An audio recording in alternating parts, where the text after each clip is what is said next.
സർവത്ര ഗോവിന്ദനാമസങ്കീർത്തനം ഗോവിന്ദ ഗോവിന്ദ.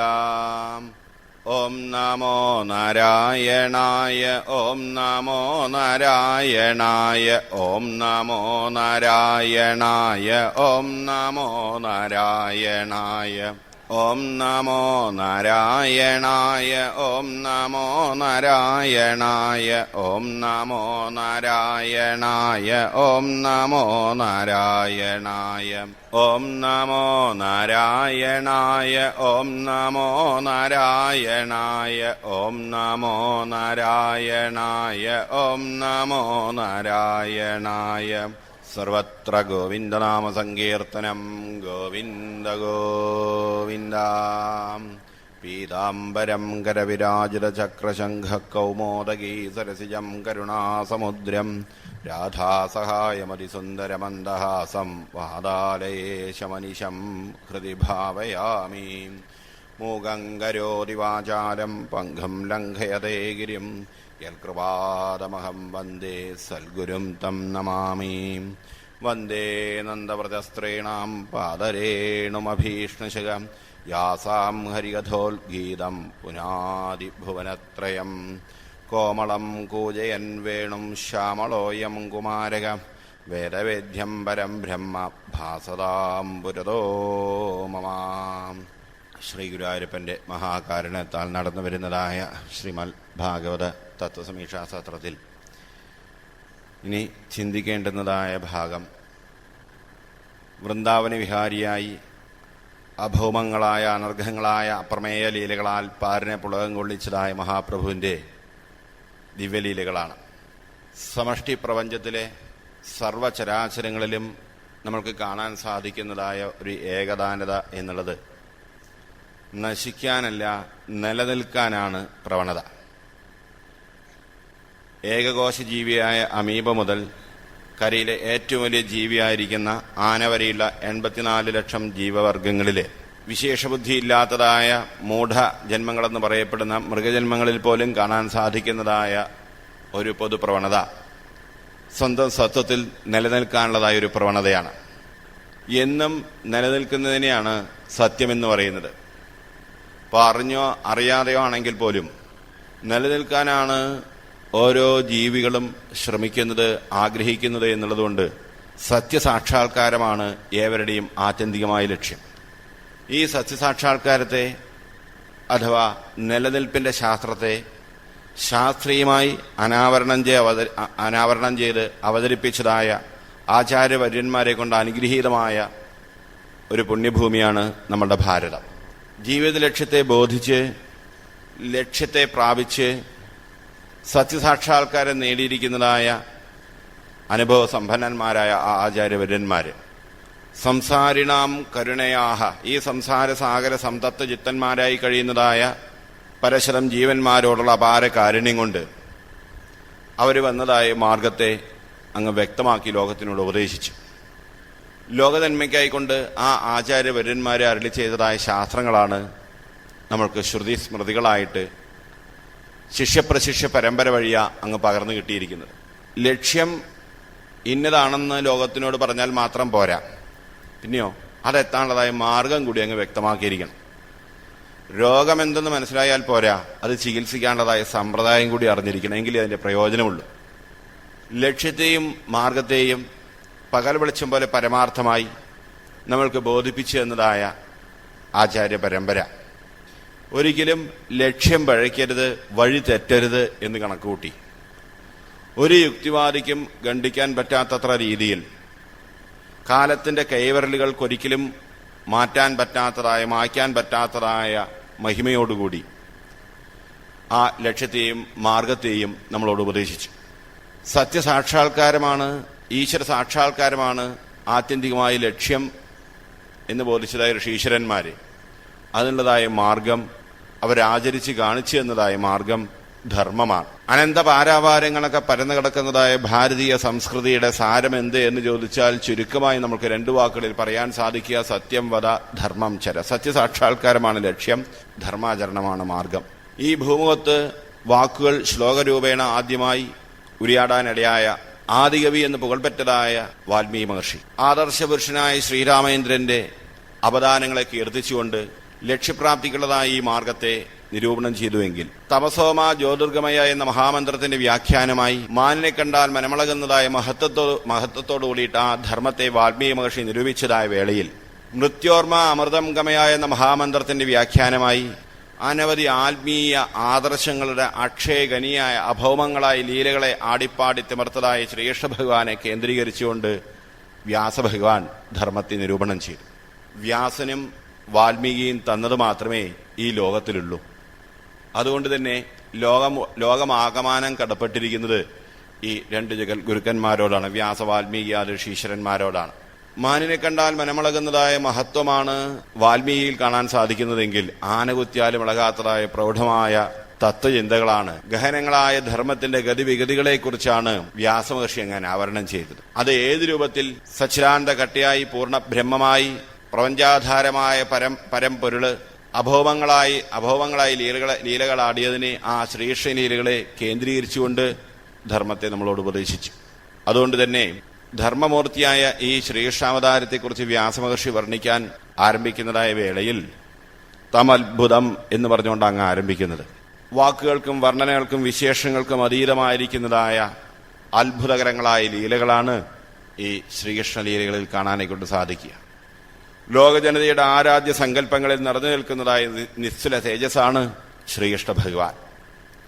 ബ്രഹ്മാണ്ഡകടാഹമാകമാനം ആ പവിത്രനാമം കേൾക്കാത്തതായ കീർത്തിക്കാത്തതായ ഒരു ഗായകനോ പണ്ഡിതനോ തത്വചിന്തകനോ ആരെയും തന്നെ കാണാനെക്കൊണ്ട് സാധ്യമല്ല.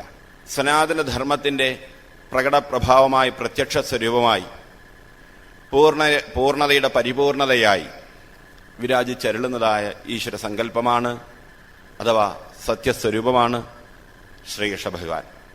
പണ്ഡിത പ്രകാണ്ഡൻ എന്ന് പുകൾപെറ്റതായ രാജനീതി നിപുണനായിരിക്കുന്നതായ ഭാസൻ രാജനീതി കാര്യങ്ങളിൽ പരമപ്രമാണമായി സ്വീകരിക്കേണ്ടത് ശ്രീകൃഷ്ണ ഭഗവാനെയാണ് എന്ന് വാഴ്ത്തുന്നതായ സമയത്ത് വെണ്ണ പോലെ വെണ്മയാർന്ന ഹൃദയത്തിന്റെ ഉടമയായിരിക്കുന്ന സൂർദാസ് പ്രേമത്തിന്റെ അഥവാ വാത്സല്യത്തിന്റെ വാഗ്മയ സ്വരൂപമായി ശ്രീകൃഷ്ണ ലീലകളെ അങ്ങ് കീർത്തിച്ചു. സങ്കീർത്തന ഭക്തിയുടെ പ്രചാരകന്മാരായി ഈ ഭാർഗവക്ഷേത്രം പാടിപ്പുകഴ്ത്തിയതായ ആചാര്യവര്യന്മാരിൽ പ്രാതസ്മരണീയനായി പുണ്യചരിതനായി വർത്തിച്ചതായ ഭട്ടതിരിപ്പാട് സ്നേഹദേശാനുരാഗ പ്രവൃത്തികളായ അനായാസ യോഗഭേദങ്ങളുടെ ആചാര്യവര്യനായി ശ്രീകൃഷ്ണ ഭഗവാനെ കീർത്തിച്ചു. പ്രൗഢങ്ങളും പ്രഗത്ഭങ്ങളുമായിരിക്കുന്നതായ ദിവ്യലീലകളാൽ പാരനെ പുളകം കൊള്ളിച്ചതായ മഹാപ്രഭുവിന്റെ അവദാനങ്ങളെ കീർത്തിക്കാത്തതായ ആചാര്യന്മാരാരുണ്ട് ഈ ഭൂമുഖത്തിങ്കൽ? എത്ര തന്നെ വർണ്ണിച്ചാലും വിശേഷിപ്പിച്ചാലും മതിയാവാത്തതായ ആലോചനാമർദ്ദങ്ങളായ അഭൗമങ്ങളായ ആ ലീലകള് ശ്രീമദ് ഭാഗവതം ദശമസ്കന്ധത്തില് നിരോധ ലക്ഷണത്തെ വർണ്ണിക്കുന്നതായ വേളയിൽ 3 ഖണ്ഡങ്ങളായിട്ടാണ് അങ്ങ് അവതരിപ്പിച്ചിരിക്കുന്നത്. മഹാപ്രഭുവിന്റെ ദിവ്യലീലകളെ നോക്കിയാൽ നമുക്ക് 3ആയിട്ട് അത് തരംതിരിച്ച് കാണാനെക്കൊണ്ട് സാധിക്കും. മധുരാലീല, വൃന്ദാവനലീല, ദ്വാരകാലീല. മധുരയിൽ അവതരിച്ച് വൃന്ദാവനത്തിൽ വിരാജിച്ച് ദ്വാരകയിൽ രാജാതിരാജനായി മഹാപ്രഭു വിരാജിച്ചു. ദിവ്യങ്ങളായ ലീലകളാടി. എന്നും ഏതൊരാളുടെയും മനം കുളിർപ്പിക്കുന്നതായ എത്ര തന്നെ അജ്ഞാനത്തിന്റെ അടിത്തട്ടിൽ കിടക്കുന്നതായ ജീവന്മാർ തന്നെയായാലും അവരെ ഏവരെയും ഒരുപോലെ ഹഠാത് ആകർഷിച്ച് പരമപദത്തിലോട്ട് ഉയർത്താൻ തക്കതായ ദിവ്യലീലകള് ഭക്ത മനസ്സുകളിൽ എന്നും നിറഞ്ഞു നിൽക്കുന്നതായ ആ ദിവ്യലീലകള് വൃന്ദാവന ലീലകളാണ്. ദ്വാരകാധീശനായി രാജാതിരാജനായിരിക്കുന്നതായ ഒരു ശ്രീകൃഷ്ണ ഭഗവാന്റെ ഒരു സങ്കല്പം ഇല്ലെങ്കിൽ ഒരു ആരാധനാമൂർത്തി നമ്മൾക്കൊരിക്കലും കാണാനെക്കൊണ്ട് സാധ്യമല്ല. വളരെ അപൂർവം. ഈ അടുത്ത കാലത്താണ് യോഗേശ്വരനായി ശ്രീകൃഷ്ണ ഭഗവാൻ എന്ന് പറഞ്ഞ് ധ്യാനിച്ചിരിക്കുന്നതായ ഒരു സ്വരൂപമെല്ലാം പ്രചാരത്തിൽ വരാനിടയായത്. കാലാകാലങ്ങളായി ഭക്ത മനസ്സുകൾ എന്നും താലോലി ചോമനിച്ച് ആരാധിക്കുന്നതായ സങ്കല്പം വൃന്ദാവന വിഹാരിയായിരിക്കുന്നതായ മഹാപ്രഭുവിന്റെ ആ ദിവ്യലീലയാണ്.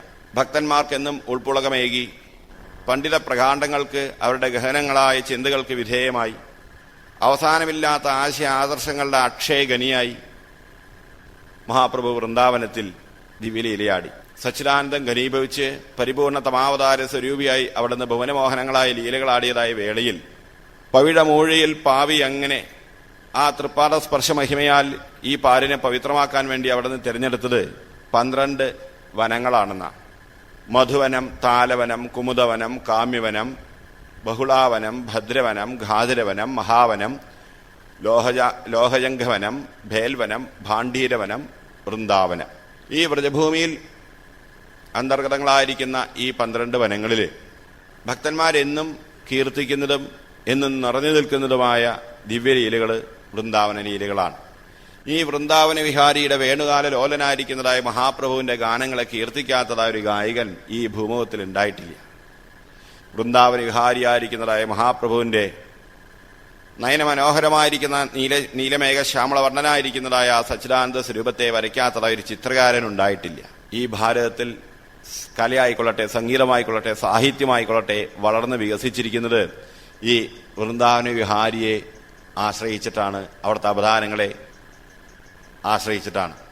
മഹാപ്രഭു മധുരയിങ്കൽ തിരുവവതാരം ചെയ്ത് കംസനെ ഭയപ്പെട്ടിട്ടെന്ന വ്യാജേന അവിടുന്ന് രാത്രി ഗോകുലത്തിലോട്ടങ്ങ് എഴുന്നള്ളിയതായ സമയത്ത് ഗോകുലത്തിൽ കംസനാൽ പ്രേരിതരായിരിക്കുന്നതായ നാനാവിധ അസുരന്മാരുടെ ശല്യം കൂടിയതായ സമയത്ത് ആ ഗോപന്മാരുടെ ഒരു ഗ്രാമപഞ്ചായത്ത് കൂടി അതിൽ ഉപനന്ദനൻ എന്നു പേരായിരിക്കുന്ന ശ്രീകൃഷ്ണ ഭഗവാനും ബലരാമസ്വാമിക്കും വളരെ വേണ്ടപ്പെട്ടതായ ഉപനന്ദനൻ ആ ഗോപന്മാരുടെ സമക്ഷം അറിയിക്കുകയാണ്, നമ്മൾക്ക് ഈ പ്രദേശം താമസിക്കാൻ കൊള്ളുന്ന പ്രദേശമല്ല, ഇവിടെ നിന്നും മാറി താമസിക്കണം. കംസന്റെയോ കംസഭൃത്യന്മാരുടെയോ ഒരു പ്രകാരത്തിന് ശല്യമേൽക്കാത്തതായ രീതിയിൽ നമുക്ക് ഇവിടെ നിന്നും ദൂരെ പോയി താമസിക്കാം എന്നങ്ങ് അറിയിച്ചതായ സമയത്ത് ആ ഗോവന്മാരെല്ലാവരും ഒന്നടങ്കം അതിനെ അംഗീകരിച്ചു. എവിടെ പോകണം? ഈ കാളന്തി കരയ്ക്കില് അർദ്ധചന്ദ്രാകൃതിയിലുള്ളതായ 6 മൈൽ വിസ്താരത്തിൽ കിടക്കുന്നതായ ആ വൃന്ദാവനത്തിലോട്ടങ്ങ് മാറി താമസിക്കാം. എല്ലാം അറിയുന്നതായ പൊന്നു തമ്പുരാൻ ഒന്നും അറിയാത്തതായ സാധാരണ ഒരു ഗോപബാലനെപ്പോലെ ആ ഗോവന്മാരാൽ അകമ്പടി സേവിക്കപ്പെട്ട് അവിടുത്തെ ദിവ്യങ്ങളായ തൃക്കൺ കടാക്ഷങ്ങളാലും അഭവങ്ങളായ ദിവ്യലീലകളാലും അവരെല്ലാം അങ്ങ് ആനന്ദിപ്പിച്ച് വൃന്ദാവനത്തിലെത്തിയ സമയത്ത് തന്റെ ഭക്തന്മാർക്ക് എന്നും കീർത്തിക്കാൻ, എന്നും സ്മരിക്കാൻ, ദിവ്യങ്ങളായ ലീലകളെ ലോകത്തിന് പ്രദാനം ചെയ്യാൻ പറ്റിയതായ പുണ്യഭൂമിയെ കണ്ട് ആനന്ദ പുളകിത ഗാത്രനായി ഗോപന്മാരെയും ഗോപബാലന്മാരെയെല്ലാം ആനന്ദസാഗരത്തിലങ്ങ് ആറാടിക്കുന്നതായ വേളയിൽ കംസനാൽ പ്രേരിതനായിരിക്കുന്ന വത്സാസുരൻ എന്നൊരു അസുരനാണ് ആദ്യം വൃന്ദാവനത്തിൽ ആക്രമിക്കാനായി കൊണ്ടുവന്നത്. ഒരു പശുക്കുട്ടിയുടെ വേഷം ധരിച്ചു വന്നതായ ആ വത്സാസുരൻ മറ്റു പശുക്കളോടൊപ്പം ചേർന്ന് ആരും അറിയാത്ത ഭാവത്തിൽ രാമകൃഷ്ണന്മാരെ നിഗ്രഹിക്കാമെന്ന ഉദ്ദേശത്തോടുകൂടി അവിടെ കളിച്ചുകൊണ്ട് നടക്കുന്നതായ സമയത്ത് മഹാപ്രഭു ആ പശുക്കുട്ടിയുടെ വേഷം കെട്ടി വന്നിരിക്കുന്നതായ വത്സാസുരന്റെ കാലുകളിൽ പിടിച്ച് ആകാശത്തിലോട്ടൊന്ന് കറക്കി ആ വത്സാസുരന്റെ കഥയങ്ങട് കഴിച്ച് കാലനൂർക്കങ്ങട് യാത്രയാക്കി. നമ്മളുടെ കൂടെ കളിക്കുന്നതായ ആര് തന്നെ ആയാലും വേഷം കെട്ടി വരുന്നതായ ആൾക്കാർ പലരും ഉണ്ടാവാം. എന്തിനേയും സസൂക്ഷ്മ പരീക്ഷണ നിരീക്ഷണങ്ങൾക്ക് വിധേയമാക്കി മാത്രമേ സ്വീകരിക്കാവൂ. കാപട്യം കെട്ടിയവന് അപകടം അതിവിദൂരത്തല്ല. ഭഗവാൻ വത്സാസുരനെ ഗ്രഹിച്ചതിലൂടെ നമ്മെ പഠിപ്പിക്കുകയാണ്. ത്രിപുടി മുടിഞ്ഞു തെളിഞ്ഞിടുന്ന ദീപം കപടയതിക്കു കരസ്ഥമാകുവീലൻ ഉപനിഷൽ ഉക്തി രഹസ്യമോർത്തിടേണം. വേദവ്യാഖ്യാനമായി തന്റെ ദിവ്യലീലകളാൽ പാരനെ അനുഗ്രഹിക്കാൻ വേണ്ടി അവതരിച്ചതായി മഹാപ്രഭു കാപട്യത്തിലൂടെ ഒരിക്കലും ജയത്തെ കാണാമെന്നൊരിക്കലും വ്യാമോഹിച്ചു പോകാൻ ഇടയാവരുത്. ആദ്യം ആ കാപട്യത്തിന്റെ പൊയ്മുഖത്തിന്റെ മറ്റുള്ള ആൾക്കാരെ തെറ്റിദ്ധരിപ്പിച്ച് സ്വന്തം കാര്യം നേടാമെന്നുള്ളതായ ആ സ്വാർത്ഥ ചിന്തയുടെ കുടിലതയെ കളഞ്ഞാൽ മാത്രമേ ഒരാൾക്ക് ഉയരാൻ സാധിക്കൂ എന്ന് കാണിച്ചു തരികയാണ്. വത്സാസുരനെ ഗ്രഹിച്ച് മറ്റു ഗോപബാലന്മാരോടൊപ്പം അവിടുന്ന് വിഹരിക്കുന്നതായ സമയത്താണ് വിശപ്പും ദാഹവും എല്ലാം കൂടി ദാഹം തീർക്കാനായിക്കൊണ്ട് കാളന്തി കരയ്ക്കുള്ളതായ ഒരു തടാകത്തിലോട്ടങ്ങ് ചെന്നതായ സമയത്ത് കംസനാൽ പ്രേരിതനായിരിക്കുന്ന ബകാസുരൻ ഒരു കൊറ്റിയുടെ രൂപത്തിൽ വന്ന് കണ്ണുമടച്ചിരിക്കുന്നതായ കാഴ്ച കണ്ടത്. മറ്റു ഗോപബാലന്മാർക്കെല്ലാം സാധാരണ ഒരു കൊറ്റിയായിട്ടങ്ങ് കണ്ടതായ സമയത്ത് മഹാപ്രഭുവിന് ബോധ്യമായി ഇവൻ കണ്ണുമടച്ചങ്ങിരിക്കുകയാണ് സാധാരണ കൊറ്റിയുടെ ഭാവത്തിൽ. അസുരൻ വളരെ സാത്വിക ഭാവത്തിൽ ഞാനൊന്നും അറിഞ്ഞില്ലേ എന്ന ഭാവത്തിൽ നിശ്ചേഷ്ടനായിട്ടങ്ങ് ഇരിക്കുകയാണ്. ഇവന്റെ കഥ കഴിച്ചിട്ടാവാം അടുത്ത പരിപാടി എന്ന നിലയ്ക്ക് ആ കൊറ്റിയുടെ രൂപത്തിലിരിക്കുന്നതായ ബകാസുരനെ നിഗ്രഹിക്കാനും കൂടെ ചെന്നതായ സമയത്ത് മഹാപ്രഭുവിനെ കൊത്തി വിഴുങ്ങുകയാണ്. മഹാപ്രഭു ആവട്ടെ ആ കൊറ്റിയുടെ 2 ചുണ്ടുകളെയും പിളർന്ന് ആ ബകാസുരന്റെ കഥയും കൂടെ കഴിച്ച് അവിടെ കൂടി നിൽക്കുന്നതായ തന്റെ കൂട്ടുകാർക്കും ഗോപബാലന്മാർക്കും എല്ലാം എന്തെന്നില്ലാത്തതായ ആനന്ദത്തെ പ്രദാനം ചെയ്തു. നമ്മൾക്ക് ആത്മീയമായിട്ട് മുന്നേറുന്നതായ സമയത്ത് ആത്മീയമായിട്ട് നമ്മൾക്ക് ഉയരണമെന്ന ആത്മാർത്ഥമായ ആഗ്രഹം ഉള്ളിലുണ്ടെങ്കിൽ സത്യത്തെ തിരിച്ചറിയാനിടയായി തീരണം. ശാസ്ത്രഭാഷയിൽ പറയുകയാണെങ്കിൽ അസംഭാവനയും വിപരീത ഭാവനയുമാണ് മായയുടെ സ്വരൂപമെന്ന് പറയുന്നത്. സത്യത്തെ അറിയാതിരിക്കുന്നതും തെറ്റായി ധരിക്കാനിടയാവുന്നതും. ആദ്യം വേണ്ടത് സത്യത്തെ തിരിച്ചറിയണം. ഈ കൊറ്റിയുടെ രൂപത്തിൽ വന്നിരിക്കുന്നതായ ഈ ഭഗാസുരൻ മഹാപ്രഭുവിന്റെ തൃക്കരങ്ങളാൽ അങ്ങ് അന്ത്യം വരിക്കാനെ കൊണ്ട് സാധിച്ചു. ഭഗവാൻ ഭഗാസുരന് മുക്തിയെ കൊടുത്തങ്ങ് അനുഗ്രഹിച്ചു. ഉദ്ദേശം എന്തു തന്നെയായാലും ഈ ഭഗാസുരൻ ധ്യാനിച്ചത് മുഴുവൻ, കണ്ണടച്ച് ചിന്തിച്ചത് മുഴുവൻ രാമകൃഷ്ണന്മാരെ കുറിച്ചാണ്. ഉദ്ദേശം എന്തു തന്നെയായാലും ഏതെങ്കിലും ഒരു പ്രകാരത്തിൽ ഭഗവാനെ സ്മരിക്കാൻ ഇടയായി കഴിഞ്ഞാൽ എത്ര തന്നെ ആശ്രിയ സ്വഭാവത്തോടുകൂടിയിരിക്കുന്ന ഒരാൾ തന്നെയായാലും പരമഗതിയെ പ്രാപിക്കാനായിട്ട് സാധിക്കും. ഭഗാസുരൻ നിഗ്രഹിച്ചതായ സമയത്ത് ഗോവന്മാരെല്ലാം മഹാപ്രഭുവിന്റെ ഭൂമിയിലങ്ങ് പുഷ്പവൃഷ്ടിയെല്ലാം ചൊരിഞ്ഞു. മഹാപ്രഭുവിന്റെ അവതാരങ്ങളെ അങ്ങ് പാടിപ്പുകഴ്ത്തി. ആ ഗോപബാലന്മാരെല്ലാം അവിടെ നിന്നാവട്ടെ തൃക്കരത്തിൽ ശോഭിക്കുന്നതായ ആ കൊമ്പിനെ കൊണ്ട് ഒന്നാന്തരം ശബ്ദത്തെ അങ്ങ് ഉതിർത്ത് ആ ഗോവന്മാരെല്ലാം അങ്ങ് ആനന്ദിപ്പിക്കുകയാണ്. ശബ്ദത്തിൽ നിന്നാണ് ഈ പ്രപഞ്ചത്തിൻ്റെതായ ഉൽപ്പത്തി. ഈ ശബ്ദത്താൽ ആരെയാണ് ആനന്ദിപ്പിക്കാൻ പറ്റാത്തതായിട്ടുള്ളത്?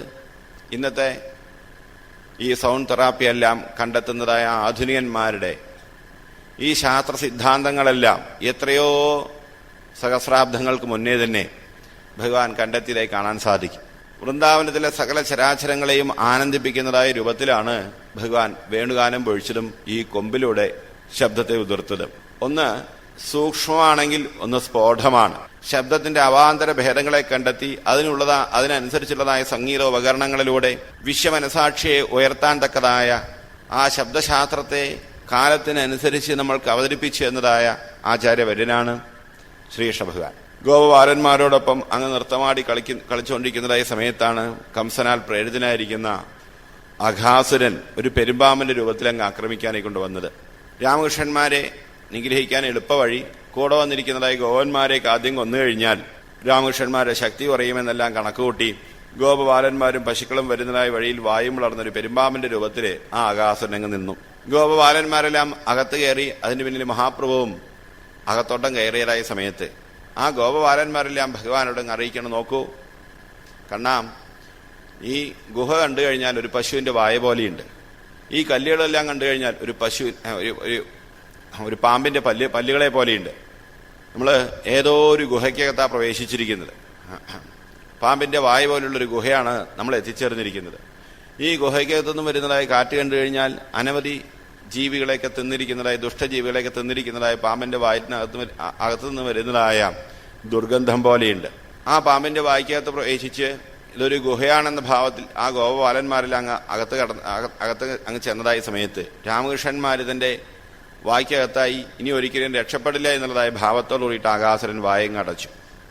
അന്നേരം മഹാപ്രഭാവട്ടെ അവിടുത്തെ ഭൂമിയെങ്ങ് വലുതാക്കി ആ ആകാസുരന്റെ കശേരിക്കളൊക്കെ പൊട്ടി വയറ് വളർന്നങ്ങ് പുറത്തു വന്നു. അഘാസുരന് മുക്തിയെ കൊടുത്തങ്ങ് അനുഗ്രഹിച്ചു. എങ്ങും നിറഞ്ഞിരിക്കുന്നതായ ഭഗവാനെ അകത്താക്കാനും ആ അന്ത്യനിമിഷത്തിൽ ദർശന സ്പർശനാദികൾ അനുഭവിക്കാനും ഇടയായിരിക്കുന്നതായ അഘാസുരനെ എങ്ങനെ മുക്തി നേടാതിരിക്കും?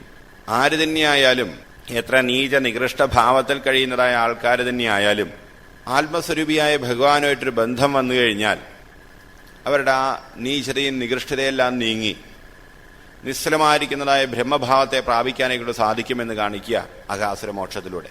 ഭഗവാൻ അഘാസുരമോക്ഷത്തിനായിക്കൊണ്ട് അഘാസുരമോക്ഷം നടത്തിയതായ സമയത്ത് ഗോപബാലന്മാരെല്ലാം ആനന്ദത്തിൽ ആറാടി മഹാപ്രഭുവിന്റെ ഭൂമിയിൽ പുഷ്പവൃഷ്ടിയെല്ലാം അങ്ങ് ചൊരിഞ്ഞതായ സമയത്ത് അമരന്മാരെല്ലാം ആകാശത്തിൽ അണിനിരുന്നു.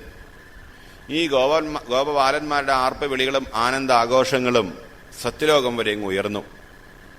സൃഷ്ടികർത്താവായ ബ്രഹ്മദേവന് പോലും ഒരു ആശ്ചര്യം, ഇത്രമാത്രമൊക്കെ വാഴ്ത്താനുണ്ടോ അവിടുത്തെ ദിവ്യലീലകൾ?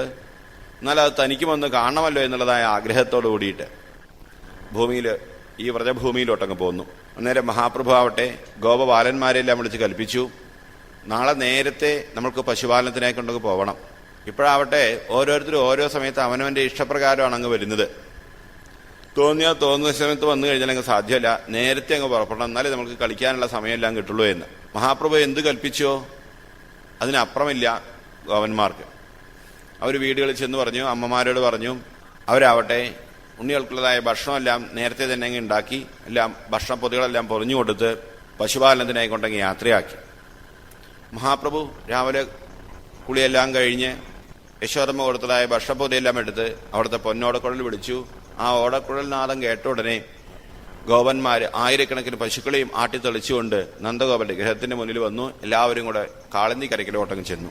വിശാലമായിരിക്കുന്നതായ പുൽത്തകിടിയും കളകളഗാനം പൊഴിച്ചൊഴുകുന്നതായ കാളന്തിയും കണ്ട് ആനന്ദതുന്ദലനായ മഹാപ്രഭു കൂട്ടുകാരോടങ്ങ് അറിയിക്കുകയാണ്, ഇവിടെ പശുക്കൾക്ക് മേയാനുള്ള പുല്ലുണ്ട്, നമ്മൾക്ക് കളിക്കാനുള്ളതായ സ്ഥലമുണ്ട്, പറ്റിയതായ സ്ഥലം ഇതാണ്, പശുക്കളെല്ലാം ഇവിടെ മേഞ്ഞു കൊള്ളട്ടെ എന്ന് പറഞ്ഞ് പശുക്കളെ മേയാനെ കൊണ്ടങ്ങ് വിട്ട് ഗോപബാലന്മാരോടൊപ്പം നാനാവിധ ലീലകളെല്ലാം അങ്ങ് ആടിപ്പാടി തിമർത്ത് ഉച്ചയോട് അടുത്തതായ സമയത്ത് നമ്മൾക്കിനി ഭക്ഷണം കഴിക്കാം. ഭക്ഷണം കഴിക്കേണ്ട സമയത്ത് ഭക്ഷണം കഴിക്കണം, കളിക്കേണ്ട സമയത്ത് കളിക്കണം. ഓരോന്നിനും സമയക്ലിപ്തത പാലിച്ചാൽ മാത്രമേ ജീവിതത്തിൽ ഉയരാനെക്കൊണ്ട് സാധിക്കും. ജീവിതമാകുന്ന വൻമതിലിനെ പടുത്തുയർത്തുന്നതായ ഓരോ കല്ലുകളാണ് ഓരോ ദിവസങ്ങളും ഓരോ നിമിഷങ്ങളും. ആ നിമിഷങ്ങള് വേണ്ട രീതിയിൽ വിനിയോഗിക്കണം. ചെയ്യേണ്ടത് ചെയ്യേണ്ട സമയത്ത് ചെയ്യണമെന്ന് പഠിപ്പിക്കാനായിക്കൊണ്ട് മഹാപ്രഭു ഭക്ഷണം കഴിക്കാനുള്ള സമയത്ത് ഗോപബാലന്മാരോട് ഇനി ഭക്ഷണം കഴിക്കാമെന്ന് കൽപ്പിക്കുകയാണ്. ഗോപബാലന്മാരെല്ലാം തിരക്കുകൂട്ടി മഹാപ്രഭുവിന്റെ ചുറ്റുമെന്നങ്ങിരിക്കുകയാണ്. ഓരോരുത്തർക്കും നിർബന്ധം കണ്ണന്റെ മുന്നിലിരിക്കുന്നത് താൻ തന്നെ ആവണമെന്ന്. സർവദാ പാണിപാദം തൽ സർവദാക്ഷി ശിരോമുഖം. എങ്ങും കണ്ണും കൈയും കാലും ഉള്ളതായ മഹാപ്രഭുവിനുണ്ടോ പ്രത്യേകിച്ചൊരു ദിക്കിലോട്ടൊരു ഭാവം എന്നുള്ളത്? ഒരു താമരയുടെ കർണയ്ക്ക് ചുറ്റും അതിന്റെ കേസരങ്ങളെ വിന്യസിച്ചിരുന്ന പോലെ ഗോപബാലന്മാരെല്ലാം ചുറ്റുമിരുത്തി ഓരോ നേരം പോക്കുകളെല്ലാം പറഞ്ഞ് ആനന്ദമൂർത്തിയായി അവിടുന്ന് വനഭോജനം നടത്തുന്നതായ സമയത്ത് ഈ ഗോപബാലന്മാരെല്ലാം കൊണ്ടുവന്നതായ ഭക്ഷണപ്പൊതിയെല്ലാം അഴിച്ച് അവർ ഓരോരുത്തരും ആദ്യത്തെ ഉരുളുരുട്ടി മഹാപ്രഭുവിന്റെ തൃക്കരങ്ങളിലങ്ങ് അർപ്പിക്കുകയാണ്. ആദ്യം കണ്ണം കഴിക്കണം, കണ്ണം കഴിച്ചാലേ ഞങ്ങൾ കഴിക്കാനെങ്കിലും സാധ്യമാവുകയെന്ന്. ലീലാലോലനായ മഹാപ്രഭു ഭക്തവാത്സല്യത്തെ വ്യക്തമാക്കിക്കൊണ്ട് ആ ഗോപബാലന്മാർ കൊണ്ടുവന്നതായ ഭക്ഷണമെല്ലാം അമൃതത്ത് കഴിച്ച് ആനന്ദമൂർത്തിയായി വർത്തിക്കുന്നതായ വേളയിൽ ആകാശമാർഗത്തിങ്കൽ അമരന്മാരെല്ലാം അണിനിരന്നങ്ങ് ആശ്ചര്യപ്പെടുകയാണ്. ഇതിൽ ഒരു ആശ്ചര്യം വേറെ എന്തുണ്ട്? ആരാണ് ഈ ഗോപബാലന്മാരോടൊപ്പം അമൃതത്ത് കഴിക്കുന്നത്? യജ്ഞബുക്ബാലകേളി. യാഗയോഗാദികളിൽ മന്ത്രതന്ത്രപൂർവ്വം ഹവിസർപ്പിച്ചാൽ സ്വീകരിക്കാൻ മടിക്കുന്നതായ മഹാപ്രഭുവാണ് ഇത് ആ ഗോപബാലന്മാരെ നടുവിലിരുന്ന് അമൃതത്ത് കഴിക്കുന്നത്. നോക്കണേ അവിടുത്തെ ഒരു ഭക്തവാത്സല്യം, ആ ഗോപന്മാരുടെ ഒരു മഹാഭാഗ്യം. മഹാപ്രഭു ഗോപബാലന്മാരോടൊപ്പം ആ ആനന്ദലീല ആടുന്നതായ സമയത്ത് ബ്രഹ്മദേവൻ അവിടുത്തെ ഭുവനമോഹനങ്ങളായ ദിവ്യലീലകളെ കണ്ട് കൊതി തീരാതെ ആ ദിവ്യലീലകളെ കാണാനുള്ള കൊതിയോടുകൂടിയിട്ട് ഭഗവാന്റെ പശുക്കളെയെല്ലാം അങ്ങ് മാറ്റിക്കൊണ്ടുപോവുകയാണ്, ഒളിപ്പിച്ചു വയ്ക്കുകയാണ്. കണ്ണാ, നമ്മുടെ പശുക്കളെ കാണുന്നില്ലല്ലോ, പശുക്കളെ എങ്ങോട്ടാ പോയാൽ അറിയില്ലല്ലോ എന്ന് പറഞ്ഞ് ഗോപബാലന്മാരെ എഴുന്നേറ്റ സമയത്ത് ഞാൻ ഈ പശുക്കളെല്ലാം കൊണ്ടുവരാം, നിങ്ങളിവിടെ ഇരിക്കൂ എന്ന് പറഞ്ഞ് മഹാപ്രഭു തന്നെ പശുക്കളെ അന്വേഷിക്കാനെ കൊണ്ട് ചെന്നു. എത്ര തന്നെ ചെന്ന് നോക്കിയിട്ടും കാട് മുഴുവൻ അരിച്ചുപെറുക്കി നോക്കിയിട്ടും കണ്ടെത്താത്തതായ സമയത്ത് മഹാപ്രഭുവിന് ബോധ്യമായി ബ്രഹ്മദേവന്റെ പണിയാണ് ഈ പശുക്കളെയെല്ലാം അങ്ങ് ഒളിപ്പിച്ചിരിക്കുന്നത്. ഏതൊക്കെ പശുക്കളെയാണോ ബ്രഹ്മദേവൻ അങ്ങ് ഒളിപ്പിച്ചത് ആ പശുക്കളുടെ സ്വരൂപത്തെ മഹാപ്രഭു സ്വീകരിച്ച് താൻ തന്നെയായി തീർന്ന പശുക്കളോടൊപ്പം തിരിച്ചു വന്നു നോക്കുന്ന സമയത്ത് തന്റെ ഗോപബാലന്മാരെ അങ്ങ് ഒളിപ്പിച്ചിരിക്കുന്നതായി കാഴ്ച കണ്ടു. ഏതൊക്കെ ഗോപന്മാരെയാണോ ബ്രഹ്മദേവൻ ഒളിപ്പിച്ചിരിക്കുന്നത് അത്രയും സ്വരൂപത്തെ മഹാപ്രഭു സ്വീകരിച്ചു. താൻ തന്നെയായി തീർന്ന പശുക്കളോടും താൻ തന്നെയായി തീർന്നതായ ഗോപന്മാരോടും കൂടി ഗോകുലത്തിലോട്ടങ്ങ് തിരിച്ചെഴുന്നള്ളി. ഗോകുലവാസികൾക്ക് ഒരാൾക്ക് പോലും സ്വല്പം പോലും തിരിച്ചറിയാനെക്കൊണ്ട് സാധിച്ചില്ല ഈ ഭഗവത് മായയെ. ഒരു കറുത്ത പയ്യന് നെറ്റിയിലൊരു വെളുത്ത പൊട്ടുണ്ടെങ്കിൽ അതുപോലൊരു വെളുത്ത പൊട്ട് ഈ പശുക്കൾക്കും ഉണ്ടായിരുന്നു. ഗോപബാലന്മാരിൽ ജലദോഷം പിടിച്ചിരിക്കുന്നതായ ഒരു ഗോപൻ കൂടെ പോയിട്ടുണ്ടെങ്കിൽ അതേ ജലദോഷം അതേ ഗോപനുണ്ടായിരുന്നു. അതിന് പോലൊരു മാറ്റം ഉണ്ടായിരുന്നില്ല. കർത്തും അന്യഥാകർത്തും ശക്തനായിരിക്കുന്നതായ മഹാപ്രഭുവിനുണ്ടോ ഒരു പ്രയാസം? ഈ താൻ തന്നെയായി തീർന്ന ഗോപന്മാരോടും ഗോക്കളോടും കൂടിയിട്ട് ഗോകുലത്തിലോട്ടങ്ങ് വന്നതായ സമയത്ത് ആ ഗോകുലത്തിലാവട്ടെ ഒരു പ്രേമപ്രവാഹം അണപൊട്ടി ഒഴുകി. സ്വന്തം മക്കളോടുള്ളതിനേക്കാൾ കൂടുതലായിട്ടുള്ള ഒരു പ്രേമപ്രവാഹം ഈ വൃന്ദാവനത്തിലെ ഗോപന്മാർക്ക് പശുക്കളോടും പശുക്കുട്ടികളോടും ഗോപബാലന്മാരോടും എല്ലാം ഒരുപോലെ അങ്ങ് ഉണ്ടാവാനിടയായി. എന്താ മഹാപ്രഭുവിന്റെ ഈ ദിവ്യലീലയിലൂടെ നമ്മെ പഠിപ്പിക്കുന്നതായ പാഠം? ഈ ലോകത്തിലെ ആര് തന്നെ ആയാലും ഏറ്റവും കൂടുതൽ സ്നേഹിക്കുന്നത് ആരെയാ? ആത്മനസുഖമായ സർവം പ്രിയം ഭവതി. തനിക്ക് തന്നോടുള്ളതായ സ്നേഹം കഴിഞ്ഞിട്ടേ ഉള്ളൂ വേറൊരാളോടുള്ളതായ സ്നേഹം. തന്നിൽ താനായി വിളങ്ങുന്നതായ ആ ആത്മസ്വരൂപിയായ ഭഗവാൻ തന്നെയാണ് ഈ ഗോപന്മാരും ഗോക്കളുമായി അങ്ങ് വന്നിരിക്കുന്നത് എന്നുള്ളത് കൊണ്ട് ആരോടൊരു വിദ്വേഷഭാവം ഉണ്ടാവാൻ, എല്ലാവരോടും എന്തെന്നില്ലാത്തതായ പ്രേമഭാവം. നമ്മൾക്ക് നമ്മളോട് തോന്നുന്നതായ സ്നേഹം സകല ചരാചരങ്ങളോട് ഒരുപോലെ തോന്നാൻ തക്കതായ സർവാത്മഭാവം ഗോകുലത്തിൽ പ്രത്യക്ഷത്തിൽ ആ ഗോപന്മാർക്ക് അങ്ങ് അനുഭവിക്കാൻ സാധിച്ചു എന്ന ഭഗവാന്റെ പ്രഭാവത്തെ വ്യക്തമാക്കുന്നതായ 3 ലീലകളാണ് ശ്രീകൃഷ്ണലീലകളിൽ കാണാൻ സാധിക്കുക. പ്രഭാവം എന്ന് വെച്ചാൽ എങ്ങും നിറഞ്ഞിരിക്കുന്നതായ ആ ആത്മഭാവം, ഒരേ സമയത്ത് എല്ലാ ദിക്കിലും ഒരുപോലെ പ്രത്യക്ഷപ്പെടാനും കാര്യങ്ങളെ നടത്തിക്കാനുമുള്ളതായ കഴിവ്, അതാണ് പ്രഭാവം. അത് 3 ലീലകളിലൂടെയാണ് ഭഗവാൻ അങ്ങ് വ്യക്തമാക്കുന്നത്. 1 വത്സസേയ ലീലയിലൂടെ, 2 ശ്രീനാരദ മഹർഷിയുടെ മഹാപ്രഭുവിന്റെ ഗൃഹസ്ഥലീലയെ ദർശിക്കുന്നതിലൂടെ, 3 ആ ശ്രുതദേവന്റെയും ബഹുളാശിന്റെയും ഗൃഹങ്ങളിലോട്ട് ഒരേ സമയത്ത് എഴുന്നള്ളിയതായ ആ ദിവ്യലീലയിലൂടെ. ഇവിടെ ഈ വത്സസേയ ലീലയുടെ സർവാത്മഭാവത്തെ കാണിക്കുകയാണ്. തനിക്ക് തന്നോടുള്ളതായ സ്നേഹം സകല ചരാചരങ്ങളോടും ഒരുപോലെ ഉണ്ടാവും. എപ്പോൾ? തന്നിൽ താനായി വിളങ്ങുന്നതായ ആത്മസ്വരൂപിയായ ഭഗവാൻ തന്നെയാണ് സകല ചരാചരങ്ങളിലും ഒരുപോലെ കളിയാടുന്നത് എന്ന് കാണാനൊരു കണ്ണുണ്ടെങ്കിൽ. നിന്നെപ്പോലെ നിന്റെ അയൽക്കാരനെയും സ്നേഹിക്കുക. കേട്ടിട്ടില്ലേ? ആരാ പറഞ്ഞ്? യേശുവും കോശുവും ഒന്നുമല്ല, വ്യാസൻ. വ്യാസന്റെ മക്കളായ നമ്മൾ വ്യാസമഹർഷിയുടെ പേര് പറയുന്നില്ല, പിന്നെ ആര് പറയുക? ആലോചിച്ച് നോക്കൂ അല്ലേ? ഇതാണ് കാലത്തിന്റെ കോലം എന്ന് പറയുന്നത്. വ്യാസോച്ഛിഷ്ടം ജഗൽ സർവം. വ്യാസൻ പറയാത്തതായിട്ട് ലോകത്തിൽ ഒന്നും തന്നെ ഇല്ല. സകല ചരാചരങ്ങളെയും ഒരുപോലെ സ്നേഹിക്കണമെങ്കിൽ താൻ തന്നെയാണ് അന്നിലും ഇരിക്കുന്നത്, ഒരേ ആത്മസ്വരൂപം തന്നെയാണ് എന്നുള്ളതായ അഭേദഭാവന പുലരണം. ഈ അഭേദഭാവന ഉള്ളിലുണ്ടായിക്കഴിഞ്ഞാൽ നമ്മൾക്ക് ആരോടൊരു വിദ്വേഷം ഉണ്ടായി തീരാൻ. ആഴ്വാഞ്ചേരി തമ്പ്രാക്കളിലുണ്ട്, അയ്യൻ പൊലിയനിലുണ്ട്, ആദിത്യനിലുണ്ട്, അണുക്രമിയിലുണ്ട്, അതിൻ പരിസ്ഫുരണം എന്ന് കാണുന്നതായ ഒരാൾക്ക് എവിടെയുണ്ടൊരു വിഭാഗീയത? ആലോചിച്ച് നോക്കൂ. ഇന്ന് ഈ ഒരു തത്വത്തെ മറന്നുപോയത് കൊണ്ടല്ലേ ഇവിടെ 1,000 ജാലചിന്തകളുണ്ടായി, തമ്മി തല്ലി കലഹിച്ച് കുളം കലയ്ക്ക് പരിധിന് കൊടുക്കുക എന്നുള്ള രീതിയിൽ പിറന്ന മണ്ണിൽ അന്യനെ പോലെ കഴിയാൻ ഇവിടെ ഹിന്ദു സമുദായം ദുർബലമായി തീർന്നിരിക്കുന്നത്. എന്തുകൊണ്ടാ ഇവിടെ ഉണ്ടാവുന്ന ഓരോ നിയമങ്ങളും ഇന്ന് ഹിന്ദുവിന് എതിരായി തീരുന്നത്? ഇവിടെ ജാതിയുടെയും രാഷ്ട്രീയത്തിന്റെയും പേരിൽ തമ്മി തല്ലി കലഹിച്ച് കഴിയുന്നത് കൊണ്ട്. നമ്മൾക്കെല്ലാം അറിയാം. ഇപ്പൊ നോക്കൂ, കേരളത്തില് 3 പ്രകാരത്തിലാണ് ഭഗവാൻ ഈ കേരളത്തെ അനുഗ്രഹിച്ചുകൊണ്ട് നിൽക്കുന്നത്. ഈ വടക്കൻ കേരളത്തിലാണെങ്കിൽ നിന്നിട്ടാ. വടക്കൻ കേരളത്തിൽ നിന്നിട്ടാന്ന് വെച്ച് കഴിഞ്ഞാൽ ഇപ്പൊ ഗുരുവായൂര്, തൃച്ചംബരത്തും ഒക്കെ ഭഗവാൻ നിന്നിട്ടാ അനുഗ്രഹിച്ചുകൊണ്ടിരിക്കുന്നത്. മധ്യ കേരളത്തില് ഇരുന്നിട്ടാന്ന് വെച്ചാൽ എവിടെയാ? തൃപ്പൂണിത്തുറയിൽ പൂർണ്ണത്രയീശൻ ഇരുന്നിട്ടാ അങ്ങ് അനുഗ്രഹിക്കുന്നത്. തെക്കൻ കേരളത്തില് കിടന്നിട്ടാ. എവിടെയാ? തിരുവനന്തപുരം. എന്തുകൊണ്ടാ അവിടെ പത്മനാഭസ്വാമി കിടക്കാൻ കാരണം? നിന്നാ കാലുവാരും അത്രേ. തിരുവനന്തപുരംകാരെ എന്നൊക്കെയാ അടുത്ത കാലം വരെ പറഞ്ഞിരുന്നത്. ഇപ്പൊ അങ്ങനെയല്ല. ആള് ശ്രീ പത്മനാഭന്റെ ആളാന്ന് പറഞ്ഞു കഴിഞ്ഞാൽ ഒന്ന് വില കൂടി. മഹാനിധി ലോകം മുഴുവൻ ഞെട്ടി അല്ലേ? വത്തിക്കാൻ മുഴുവൻ വിലയ്ക്ക് വാങ്ങിക്കാനുള്ള മഹാനിധി അപ്പൊ കണ്ടെത്തിയതേ കുറച്ച് ഭാഗം തുറന്നു നോക്കുമ്പോഴേക്കും. ശ്രീ പത്മനാഭസ്വാമിയുടെ മഹാനിധി എന്ന് വെച്ച് കഴിഞ്ഞാൽ ആർക്കും ചോദ്യം ചെയ്യാൻ അവകാശമില്ലാത്തതാണ്. ശ്രീ പത്മനാഭസ്വാമിയുടെ തന്നെയാണ്. ഈ ലോകത്തിലുള്ളതായ സ്വർണം മുഴുവൻ ഇല്ലെങ്കിൽ ധനം മുഴുവൻ ഭഗവാന്റെ തന്നെയാണ്. അല്പന്മാരെ നമ്മെ സംബന്ധിച്ചുള്ള കുറച്ച് സ്വർണവും വജ്രവും എല്ലാം കാണുന്ന സമയത്ത് കണ്ണു തള്ളുന്നതായ ഒരു കാഴ്ച. പക്ഷേ ശ്രീ പത്മനാഭസ്വാമിയുടെ മഹാനിധിക്ക് മഹത്വം കൂട്ടുന്നത് എന്താ? തിരുവിതാംകൂർ രാജാക്കന്മാരുടെ ഭക്തിഭാവമാണ്. ഉള്ളത് മുഴുവൻ ഈശ്വരൻ അർപ്പിച്ചതായിരിക്കുന്നതായ ഭക്തിഭാവം. ഡച്ചുകാരും പോർച്ചുഗീസുകാരും ഈസ്റ്റ് ഇന്ത്യ കമ്പനിക്കാരും ഒരേ സമയത്ത് തിരുവിതാംകൂറിനെ ആക്രമിക്കാനായി കൊണ്ടുവന്നതായ സമയത്ത് ശത്രുക്കളുടെ കയ്യിൽ ധാരാളം ആയുധങ്ങളൊക്കെ ഉണ്ട്. എന്നാൽ തിരുവിതാംകൂർ സൈന്യത്തിനാവട്ടെ അങ്ങനെയുള്ള ആധുനിക ആയുധങ്ങൾ ഒന്നും തന്നെയില്ല. മാർത്താണ്ഡവർ മഹാരാജാവ് ഉടവാളനെ ശ്രീ പത്മനാഭസ്വാമിക്ക് പൂജിച്ചു വാങ്ങിച്ച് ശത്രുക്കളോട് അടരാടാൻ ചെന്ന് കന്യാകുമാരി മുതൽ പറവൂർ വരെയുള്ളതായ ദേശം മുഴുവൻ വെട്ടിപ്പിടിച്ച് പോരാടി നേടി പിടിച്ചെടുത്ത് ആ ഉടവാളിനെ ശ്രീ പത്മനാഭസ്വാമിക്ക് കൊണ്ടെങ്കിൽ അർപ്പിച്ച് തൃപ്പടിദാനം ചെയ്തു. പ്രഭോ, രാജ്യം അവിടത്തെയാണ്, അടിയങ്ങളെന്നും അടിമകളാണ് എന്ന ഭാവത്തിൽ. പിന്നീട് തിരുവിതാംകൂർ രാജാക്കന്മാർ കിരീടം ധരിച്ചിട്ടില്ല. കാരണം രാജാവ് ശ്രീ പത്മനാഭനാണ്. അത്രമാത്രം അർപ്പിത ഭാവമാണ്. 47 ഇന്ത്യൻ യൂണിയനോടുകൂടി തിരുവിതാംകൂറിനെ ചേർക്കാനെ കൊണ്ട് ചെന്ന സമയത്ത് ശ്രീ ചിത്തിരനാൾ തിരുമനസ് ഇങ്ങനെ ആലോചിച്ചുകൊണ്ടിരുന്നു. അത്ര ഒന്നും അങ്ങോട്ട് ഉത്തരം പറഞ്ഞില്ല. അന്നേരം സർദാർ വല്ലഭായ് പട്ടേലും KM എല്ലാം പറയണം, അങ്ങ് വിഷമിക്കരുത്, എല്ലാ ചെലവുകളും സർക്കാർ വഹിച്ചുകൊള്ളും, ഒരു ബുദ്ധിമുട്ടും ഉണ്ടാവില്ല എന്നെല്ലാം അവൻ സമാധാനിപ്പിക്കുക. അന്നേരം ചിത്തിരനാൾ തിരുമനസ് പറഞ്ഞു, അത്ര എന്റെ നാളെ ശ്രീ പത്മനാഭന്റെ കാര്യം എന്താവും എന്നോർത്തിട്ടാ വിഷമിക്കുന്നത് എന്ന് വെച്ച് കഴിഞ്ഞാൽ ഒരു വിഗ്രഹമായിട്ടല്ല തിരുവിതാംകൂർ രാജാക്കന്മാർ അന്നും ഇന്നും കണ്ടുവരുന്നത്. അപ്പൊ നിഷ്കളങ്കമായ ഭക്തിയുടെ അർപ്പിത ഭാവത്തിന്റെ മഹത്വമാണ് ആ ശ്രീ പത്മനാഭസ്വാമിയുടെ മഹാനിധിക്ക് തിളക്കം കൂട്ടുന്നത്. ഇന്ന് ശ്രീ പത്മനാഭസ്വാമിയുടെ മഹാനിധി തുറന്നു നോക്കാൻ കോടതി കൽപ്പിച്ചു. ചരിത്ര പ്രാധാന്യമുള്ളതാണോ എന്ന് നോക്കാൻ മൂല്യനിർണ്ണയം നടത്താനേ കൊണ്ട് കോടതി കൽപ്പിച്ചു. മുസ്ലിങ്ങളുടെ വിശ്വാസപ്രകാരം അവരുടെ കാശ്മീരിലെ ഹസ്രത്ത് പള്ളിയിൽ അവരുടെ തിരുശേഷിപ്പ്, മുഹമ്മദ് നബിയുടെ തിരുശേഷിപ്പ് മുടി സൂക്ഷിച്ചു വെച്ചിട്ടുണ്ടെന്നുള്ളതാണ് അവരുടെ വിശ്വാസം.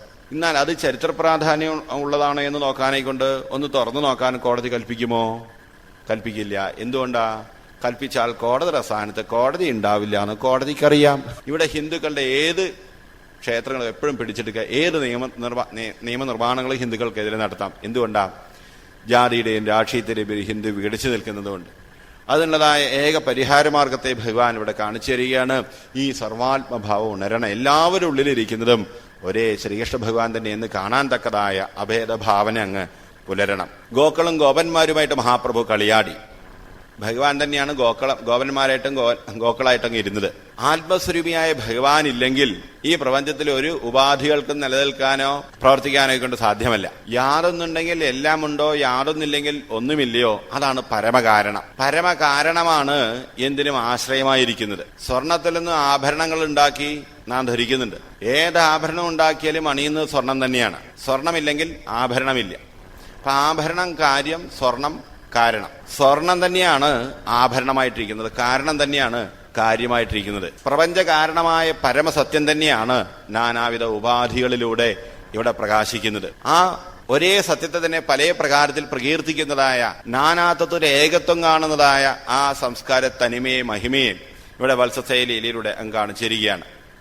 ബ്രഹ്മദേവൻ മഹാപ്രഭുവിന്റെ ദിവ്യലീലയെ കാണാനെ കൊണ്ട് ഒരു നിമിഷം കഴിഞ്ഞ് തിരിച്ചു വന്നതായ സമയത്ത് ഇവിടെ മനുഷ്യലോകത്തിൽ ഒരു വർഷം അങ്ങ് കഴിഞ്ഞുപോയി എന്ന. ബ്രഹ്മദേവന്റെ ഒരു നിമിഷം മനുഷ്യലോകത്തിൽ ഒരു വർഷമായിട്ടങ്ങ് പിന്നിട്ടു. എപ്പോഴും നമ്മളുടെ അനുഭവസമ്പന്നന്മാരായ ആചാര്യന്മാര് കാലത്തിന്റെ കളികളിലൂടെ കണക്കുകളെ അവതരിപ്പിച്ചിട്ടാണ് നമ്മൾക്ക് ശാസ്ത്രത്തെ ഉപദേശിച്ചിരിക്കുന്നത്. എന്തിനു വേണ്ടി? കാലം എന്നുള്ളത് കൽപ്പിതമാണ്. മായാപ്രപഞ്ചത്തിലെ കൽപ്പിത ഉപാധികളിൽ വസ്തുക്കളിൽ ഒന്നാണ് കാലം എന്നുള്ളത്. പരയുടെ പാലു നുകർന്ന ഭാഗ്യവാന്മാർക്കൊരു 10,000 ആണ്ടൊരൽപ്പനേരം അറിവപരപ്രകൃതിക്കധീനമായാൽ ഒരു ഞൊടി 1000 ആണ്ടുപോലെ തോന്നും. അനുഭവസമ്പന്നന്മാരായ ആ ആചാര്യവര്യന്മാർക്ക് കാലദൈർഘ്യമില്ല. പക്ഷേ ഈ വിഷയചിന്തകൾ കൂടുന്നതായ ഈ പ്രപഞ്ചത്തിലാണ്, മാനുഷിക ലോകത്തിലാണ് കാലം വളരെ നീണ്ടു കിടക്കുന്നതായിട്ടുള്ള അനുഭവമുള്ളത്.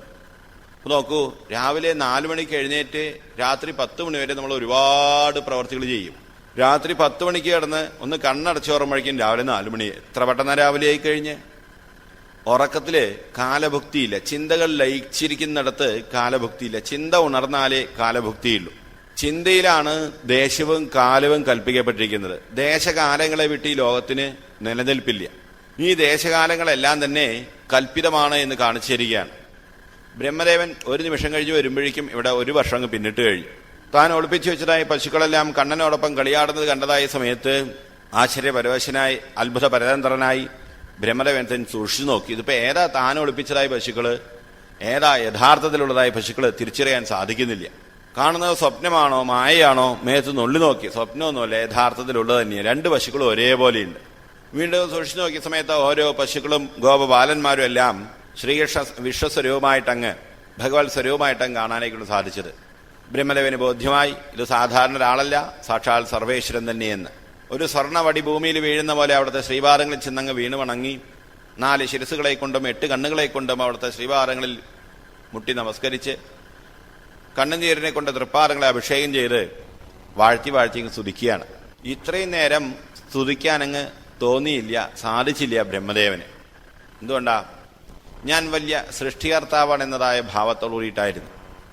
ആ അഹങ്കാരം അങ്ങെല്ലാം അങ്ങ് പോയതായ സമയത്ത് നൗമീഡ്യതേ ബ്രവഷേതടിദംബരായ, ഹേ ഇഡ്യ, സ്തുത്യർഹനായിട്ടുള്ള ഭഗവാനെ, വേറൊരാളുടെ മഹത്വം നമ്മൾക്ക് കാണണമെങ്കിൽ അതിൻ്റെതായ സംസ്കാരം ഓരോരുത്തരിലും ഉണ്ടാവണം. അഹങ്കാരമുള്ളവന് ഈ അറിവ് ഒരിക്കലും ഉണ്ടാവില്ല. വേറൊരാളുടെ ഗുണങ്ങളെ കാണാൻ തക്കതായ ഒരു മനോഭാവം ഒരിക്കലും ഉണ്ടാവില്ല. ബ്രഹ്മദേവന്റെ സ്തുതിയായിട്ട് സന്തുഷ്ടനായ ഭഗവാൻ ബ്രഹ്മദേവനെ അനുഗ്രഹിച്ചങ്ങ് അയച്ചു. ഗോപബാലന്മാരോടൊപ്പം അങ്ങ് തിരിച്ചു വരുന്നതായ സമയത്താണ് ലീലാലോലനായ മഹാപ്രഭു ബലരാമസ്വാമിയോട് അങ്ങ് അറിയിക്കുകയാണ്, ഏട്ടനെ സേവിക്കാൻ വേണ്ടി അതാ ഈ കുയിലുകൾ പാടുന്നത്, മയിലുകൾ ആടുന്നത്, ഈ വൃക്ഷലതാദികൾ പോത്തു തളിർത്തു നിൽക്കുന്നത്. സ്വതേ പാപജീവന്മാരാണ് ഈ വൃക്ഷങ്ങൾ എന്ന് പറയും. ആ പാപജീവന്മാര് അവരുടെ പാപഫലത്തെ തീർക്കുന്നതിന് വേണ്ടി പുഷ്പങ്ങളെ അവിടുത്തെ പാദങ്ങളിൽ കാണിക്ക അർപ്പിക്കാൻ വേണ്ടി കാലം കാത്തു കഴിയുന്നതായി കാഴ്ച കണ്ടുപോയി എന്നെല്ലാം പറഞ്ഞ് ലീലാലോലനായ പ്രഭു അവിടെ നിന്ന് അറിയിക്കുകയാണ്. എന്താ? വേറൊരാളെ മാനിക്കാൻ ഒരു മനസ്സിലുള്ളവന് മാത്രമേ ഈ ലോകത്തിലൊരു മാന്യത കൽപ്പിക്കപ്പെടുള്ളൂ. അമാനി മാന്യതോ മാന്യോ വളരെ വ്യക്തമായിട്ട് സഹസ്രാമത്തിൽ അരുളി ചെയ്യുന്നു. ഒരു ഭക്തനാവണമെങ്കിൽ, ആത്മീയ സംസ്കാരം നമ്മൾ സ്വല്പമെങ്കിലും ഉണ്ടാവണമെങ്കിൽ സ്വയം മാനം നടിക്കാത്തവനും മറ്റുള്ളവർക്ക് മാനത്തെ കൊടുക്കുന്നവനുമായിരിക്കണം. ആരാണ് നാമം ജയിക്കാൻ അർഹതപ്പെട്ടതായ ആള് എന്ന് ചൈതന്യ മഹാപ്രഭുവിനോട് ചോദിച്ചതായ സമയത്ത് ചൈതന്യ മഹാപ്രഭു അരുളി ചെയ്തത് തൃണാദവി സുനീജേന തരോരവി സഹിഷ്ണുന അമാനിത മാനദേന കീർത്തനീയ സദാഹരി. ഒരു പുല്ലിനേക്കാൾ എളിമയുള്ളവൻ, മരത്തിനേക്കാൾ സഹിഷ്ണുതയുള്ളവൻ, സ്വയം മാനം നടിക്കാത്തവൻ, മറ്റുള്ളവർക്ക് മാനത്തെ കൊടുക്കുന്നവൻ, അവനാണ് നാമം ജീവിക്കാൻ അർഹതപ്പെട്ടതായ ആള്. മഹാപ്രഭു അവിടുത്തെ ദിവ്യലീലയിലൂടെ ആടിപ്പാടി കാണിച്ചിരിക്കുകയാണ് ബലരാമസ്വാമിയുടെ മഹാത്മ്യങ്ങളൊക്കെ അങ്ങ് കീർത്തിച്ചുകൊണ്ട്. ഗോപാലന്മാരോടൊപ്പം അങ്ങ് ഒരിക്കൽ പശുപാലനത്തിനായി കൊണ്ട് എഴുന്നള്ളിയതായ സമയത്താണ് താലവനത്തിലങ്ങ് എത്തി. ഗോപാലന്മാരെ കണ്ണ വിശന്നിട്ട് വയ്യ, ഞങ്ങൾക്ക് ഈ പനങ്കാട്ടിനകത്തുള്ളതായ പനമ്പഴമല്ല അങ്ങ് വീഴ്ത്തി തരൂ എന്ന് പറഞ്ഞതായ സമയത്ത് ഭഗവാൻ ഗോപാലന്മാരെയും കൊണ്ട് ആ ധാരാളം പഴമ്പനങ്ങളാൽ നിറഞ്ഞിരിക്കുന്നതായ പനങ്കാട്ടിനകത്തോട്ടങ്ങ് പ്രവേശിച്ചു. അന്നേരം ആ പനങ്കാട്ടിനകത്ത് കഴിയുന്നതായ ധേനുകൻ എന്നു പേരായിരിക്കുന്ന ഒരു അസുരൻ, ഒരു കഴുതിയുടെ ആകൃതിയെ പോണ്ടിരിക്കുന്നതായ ആ അസുരൻ ഭഗവാനെ ആക്രമിക്കാനെ കൊണ്ടുവരികയാണ്. അന്നേരം ആ ധേനുകാസുരൻ പിൻകാലിലൂടെ വന്ന് അങ്ങ് ആക്രമിച്ചതായ സമയത്ത് ആ പിൻകാലിൽ പിടിച്ചു വലിച്ച് ആകാശത്തോട്ടൊന്ന് ചുഴറ്റി അടിച്ച് ദൂരോട്ടങ്ങ് വീക്കങ്ങ് വെച്ചു കൊടുത്തു. ആ ധേനുകാസന്റെ ജലം വീണ് ഒരുപാട് പനമരങ്ങൾ താഴെ വീണ് അതിൽ നിന്നും ധാരാളം പനമ്പഴങ്ങളെല്ലാം കുട്ടികൾക്ക് കിട്ടി. അവരെല്ലാം ധാരാളമായിട്ട് ആ പഴമെല്ലാം കഴിച്ച് തൃപ്തിയായി ആനന്ദ തുന്തിലരായി. ഈ ധേനുകാസനെ പേടിച്ച് ഒരു മനുഷ്യക്കുഞ്ഞു പോലും ചെല്ലാത്തതായ ആ താലവനം പിന്നീട് മനുഷ്യവാസ യോഗ്യമാക്കി തീർത്തു. ഈ മനുഷ്യജന്മം വിശേഷപ്പെട്ടതാണ്. മനുഷ്യവാസ യോഗ്യമല്ലാത്തതായിട്ടൊന്നും ഈ ഭൂമിയിൽ ഉണ്ടാവാൻ ഇടയാവരുത്. ഈ ജീവിതം ആനന്ദിക്കാനുള്ളതാണ്. ആനന്ദിക്കാൻ കിട്ടിയതായ അവസരമൊന്നും ഒരിക്കലും പാഴാക്കി കളയാൻ ഇടയാവരുത്. ഈ ലോകത്തില് പാഴാക്കി കളയാൻ എന്തെങ്കിലും ഇടയായി കഴിഞ്ഞാൽ, ഈ പ്രപഞ്ച പദാർത്ഥങ്ങളിൽ എന്തെങ്കിലും ഒന്ന് നമ്മൾ പാഴാക്കി കളയാൻ ഇടയായി കഴിഞ്ഞാൽ അത് നമ്മളുടെ സമൂഹത്തിനോട് ചെയ്യുന്നതായ ഏറ്റവും വലിയൊരു അപരാധമാണ് എന്നുള്ളതായി തത്വത്തെ കാണിക്കാനായിക്കൊണ്ട് മനുഷ്യവാസ യോഗ്യമല്ലാത്തതായ ആ താലവനത്തെ ധേനുകാസനെ അനുഗ്രഹിച്ച് മനുഷ്യവാസ യോഗ്യമാക്കി തീർക്കുകയാണ്. മഹാപ്രഭു ഗോപാലന്മാരോടൊപ്പം ഗോകുലത്തിലങ്ങ് തിരിച്ചെഴുന്നള്ളി ലീലാലോലനായ അവിടുന്ന് ഗോപന്മാരെ ആനന്ദിപ്പിച്ചിരിക്കുന്നതായ സമയത്ത് ഒരു നാൾ ഏട്ടനെ കൂടാതെ കുറച്ച് ഗോപന്മാരെയും കൂട്ടിയും പശുപാലനത്തിനായി കൊണ്ട് കാളന്തി കരക്കിലോട്ടങ്ങ് എഴുന്നള്ളി. നാനാവരെ ലീലകൾ ആടിക്കൊണ്ടിരിക്കുന്നതായ സമയത്ത് കുറച്ച് ഗോക്കളെല്ലാം ചെന്ന് ആ കാളന്തിയിൽ ചെന്ന് കാളിയന്റെ വിഷലിപ്തമായിരിക്കുന്നതായ കാളന്തിയിലെ ജലത്തെ അങ്ങ് കുടിച്ചതായ സമയത്ത് ഗോക്കളെല്ലാം അങ്ങ് മരിച്ചു വീണു. ഗോപാലന്മാർ ഭഗവാനോട് ഇത് സങ്കടം അറിയിച്ചു. ഭഗവാനാവട്ടെ ആ കാളന്തി കരക്കിലോട്ടങ്ങ് ഓടി എഴുന്നള്ളി കാളന്തി കരക്കിൽ പൂത്തു തളിർത്തു നിൽക്കുന്നതായ കടമ്പവൃക്ഷത്തെ കണ്ട് ആ കടമ്പവൃക്ഷത്തിന് മുകളിലേക്ക് കയറി. കാളിയന്റെ കൊടും വിഷമേറ്റ് ഒരു പച്ചിലെ പടർപ്പ് പോലും കാണാൻ സാധിക്കാത്തതായ കാളന്തി കരക്കില് കരിഞ്ഞ് കരിക്കട്ടയെപ്പോലെ ഒക്കെ കരിഞ്ഞിരിക്കുന്നതായ ആ കാളന്തി കരക്കില് ഈ കടമ്പവൃക്ഷം മാത്രം അങ്ങ് പൂത്തു തളിർത്തു നിന്നിരുന്നു എന്ന. എന്തുകൊണ്ട് മറ്റു വൃക്ഷലതാദികളെല്ലാം കത്തിക്കരിഞ്ഞു പോയതായ സമയത്ത് ഈ കടമ്പവൃക്ഷം മാത്രം കത്തിക്കരിയാതെ അങ്ങ് ഇരുന്നു? ഗരുഡൻ അമൃത് കൊണ്ടുവരുന്നതായ സമയത്ത് ആ അമൃത കലശത്തെ സ്വല്പസമയം ഈ കടമ്പവൃക്ഷത്തിന്റെ മുകളിലങ്ങ് വയ്ക്കാനിടയായിരുന്നു എന്ന. വേറെ ഒരു വൃക്ഷത്തിലും വെക്കാതെ എന്തുകൊണ്ട് ഈ കടമ്പവൃക്ഷത്തിന്റെ മുകളിൽ മാത്രം അങ്ങ് വയ്ക്കാനിടയായി? ശ്രീകൃഷ്ണ ഭഗവാന്റെ പാദപത്മങ്ങളെ ഏൽക്കാൻ തക്കതായ ഒരു ഭാഗ്യം ഈ കടമ്പവൃക്ഷത്തിനുണ്ട്. അനുഭവിക്കാൻ യോഗമുണ്ടോ? കാലം എത്ര കടന്നു നിന്നാലും അനുഭവിക്കാനെ കൊണ്ട് കിട്ടും എന്ന് കാണിക്കുക. അടുത്തിരുന്നാലും അനുഭവിക്കാൻ യോഗം വേണം. ഭാഗവത സത്രത്തിൽ ഭാഗവതം കേൾക്കാൻ എന്ന് പറഞ്ഞ് വരും, ഇരിക്കും. പക്ഷെ കേൾക്കാൻ സാധിക്കണമെങ്കിലോ അനുഭവിക്കാൻ യോഗം ഉണ്ടെങ്കിലേ പറ്റൂ. കേൾക്കണം എന്നുള്ള ഉദ്ദേശത്തോടെ വന്നിരുന്നത്, പക്ഷെ അറിയാതെ അങ്ങ് ഉറങ്ങിപ്പോയി. എങ്ങനെയുണ്ടായിരുന്നു വായന? എന്തിനു പറയാൻ, ഞാൻ ആകെ രണ്ട് വാക്കേ കേട്ടുള്ളൂ. സർവത്ര ഗോവിന്ദനാമ സങ്കീർത്തനം എന്ന്. ആദ്യം അവസാനവും. യോഗം വേണ്ടേ? ഈ കടമ്പവൃക്ഷത്തിന് അനുഭവിക്കാൻ യോഗമുണ്ട്. അതുകൊണ്ട് ആ കടമ്പവൃക്ഷത്തിന് മുകളിൽ കൊണ്ടേ ആ ഗരുഡൻ അമൃതനെ വയ്ക്കാൻ ഇടയായത് എന്ന. മഹാപ്രഭു ആ കാളന്തിയിലോട്ടങ്ങ് എടുത്തു ചാടി. ഒരു വെള്ളം കണ്ടു കഴിഞ്ഞാൽ ആന എങ്ങനെ മതിക്കും അതുപോലുള്ള സന്തോഷത്തോടു കൂടിയിട്ട് ആ മഹാപ്രഭു അങ്ങ് ചാടിയത്. അന്നേരം കാളിയനാവട്ടെ ക്രോധാവിഷ്ടനായിട്ടൊക്കെ പൊന്തി വരികയാണ്. ഒരു പ്രാണി പോലും എന്നെ ഭയപ്പെട്ട് ഈ വഴിക്ക് സഞ്ചരിക്കില്ല എന്നിരിക്കെ ഇത്രയും ശക്തിയായിട്ട് ഈ കാളന്തിയിലോട്ട് ചാടിയവൻ ആരായാലും കഥ കഴിക്കുന്ന ക്രോധഭാവത്തോടുകൂടി അങ്ങ് പൊന്തി വരികയാണ്. സച്ചിദാനന്ദമൂർത്തിയായി സ്വസ്മേരവദനായി പുഞ്ചിരി പൂനിലാ ഉതിർത്ത് കരുണാകടാക്ഷത്തെ പൊഴിച്ച് ജോജല്യമാനനായി മഹാപ്രഭുങ്ങ് എഴുന്നള്ളിയതായ സമയത്ത് ഈ കാളിയനാവട്ടെ ക്രോധം കൊണ്ട് ദഹിപ്പിക്കുന്നതായ രീതിയിൽ ഭഗവാനെ നോക്കുകയാണ്. ഭഗവാനാവട്ടെ കാരുണ്യം കൊണ്ട് കുളിർപ്പിക്കുന്ന രീതിയിൽ കാളിയനെ നോക്കുകയാണ്. അജ്ഞാനികളായിരിക്കുന്നതായ ആൾക്കാര് അങ്ങ് ക്രോധിക്കാനിടയായിത്തീരും. ജ്ഞാനികളായിരിക്കുന്ന ആൾക്കാരാവട്ടെ ആ ക്രോധത്തെ കാരുണ്യം കൊണ്ട് ജയിക്കാനിടയായിത്തീരും. കാളിയൻ ക്രോധം കൊണ്ടും ഭഗവാൻ കാരുണ്യം കൊണ്ടും അങ്ങോട്ടും ഇങ്ങോട്ടും പരസ്പരം നോക്കാനിടയായി. എന്താ, ഓരോരുത്തരും അവനവന്റെ അകത്തുള്ളതാ പുറത്തോട്ട് വമിക്കാനിടയായിത്തീരുക. എവിടെ ചെന്നു കഴിഞ്ഞാലും അകത്തെന്താണോ അതേ പുറത്ത് കാണിക്കൂ. നായ നടുക്കടലിൽ ചെന്നാലും അതൊക്കെ അറിയാം, പിന്നെ നന്നായിട്ടറിയാം. എവിടെ ചെന്നു കഴിഞ്ഞാലും അവനവന്റെ സംസ്കാരമേ കാണിക്കുള്ളൂ. ഈ തമോഗുണരൂപിയായിരിക്കുന്ന കാളിയൻ, അഹങ്കാര സ്വരൂപിയായിരിക്കുന്ന കാളിയൻ പുറമയ്ക്ക് വമിക്കുന്നതായ വിഷം ഈ ക്രോധമാണ്. എത്ര തന്നെ കൊത്തിവലിച്ചിട്ടും സ്വല്പം പോലും യാതൊരു ഭാവഭേദമില്ലാതെ നിൽക്കുന്നതായ മഹാപ്രഭുവിനെ കണ്ട് ക്രോധാവിഷനായ കാളിയൻ വാലുകൊണ്ടെങ്കിൽ വരിഞ്ഞുകെട്ടി പുറത്ത് കാണാൻ പറ്റാത്തതായ രീതിയിൽ. അന്നേരം ഗോകുലത്തിൽ പല ദുർനിമിത്തങ്ങളും കണ്ടു. യശോദാമ്മ അന്വേഷിക്കുകയാണ് കണ്ണൻ എവിടെയാ പോയത് എന്ന്. ഇന്ന് ബലരാമേട്ടനെ കൂടാതെയാണ് പോയിരിക്കുന്നത് എന്നറിഞ്ഞ് യശോദമ്മ കരഞ്ഞ് കണ്ണീർ വാർത്തുകൊണ്ട് ഓടി വന്ന് നോക്കുന്നതായ സമയത്ത് കുറെ ഗോവന്മാരെ കരഞ്ഞുകൊണ്ട് നിൽക്കുന്നു, കുറെ ഗോവന്മാർ മരിച്ചു കിടക്കുന്നു. കണ്ണൻ കാളിന്തിയിലോട്ട് ചാടി എന്ന് പറഞ്ഞ് അമ്മയോടങ്ങ് അറിയിക്കുകയാണ്. ഹേ കാളിയ, എന്നെ കൂടി കൊണ്ടുപോയിക്കോളൂ, എന്റെ കണ്ണനെ കൊണ്ടുപോകരുതേ എന്നെല്ലാം പറഞ്ഞ് ആ യശോദമ്മ കാളിന്തിയിലോട്ട് ചാടാൻ ഒരുങ്ങി നിൽക്കുന്നതായ സമയത്ത് ബലരാമസ്വാമി അവരെയെല്ലാം അങ്ങ് പിടിച്ചു നിർത്തി. അന്നേരം മഹാപ്രഭാവട്ടെ തന്നെ കാണാതെ ഗോകുലം മുഴുവൻ കണ്ണീര് വാർത്തിരിക്കുന്നു എന്ന് കണ്ട് ആ കാളിയനാൽ ചുറ്റപ്പെട്ട് കിടക്കുന്നതായ മഹാപ്രഭു അവിടുത്തെ ഭൂമിയെ അങ്ങ് വലുതാക്കാനിടയായി. അന്നേരം ആ കാളിയന്റെ കശേരികളൊക്കെ പൊട്ടി ചുറ്റിയതിനേക്കാൾ ഇരട്ടി വേഗത്തിലങ്ങ് ചുറ്റഴിച്ചു.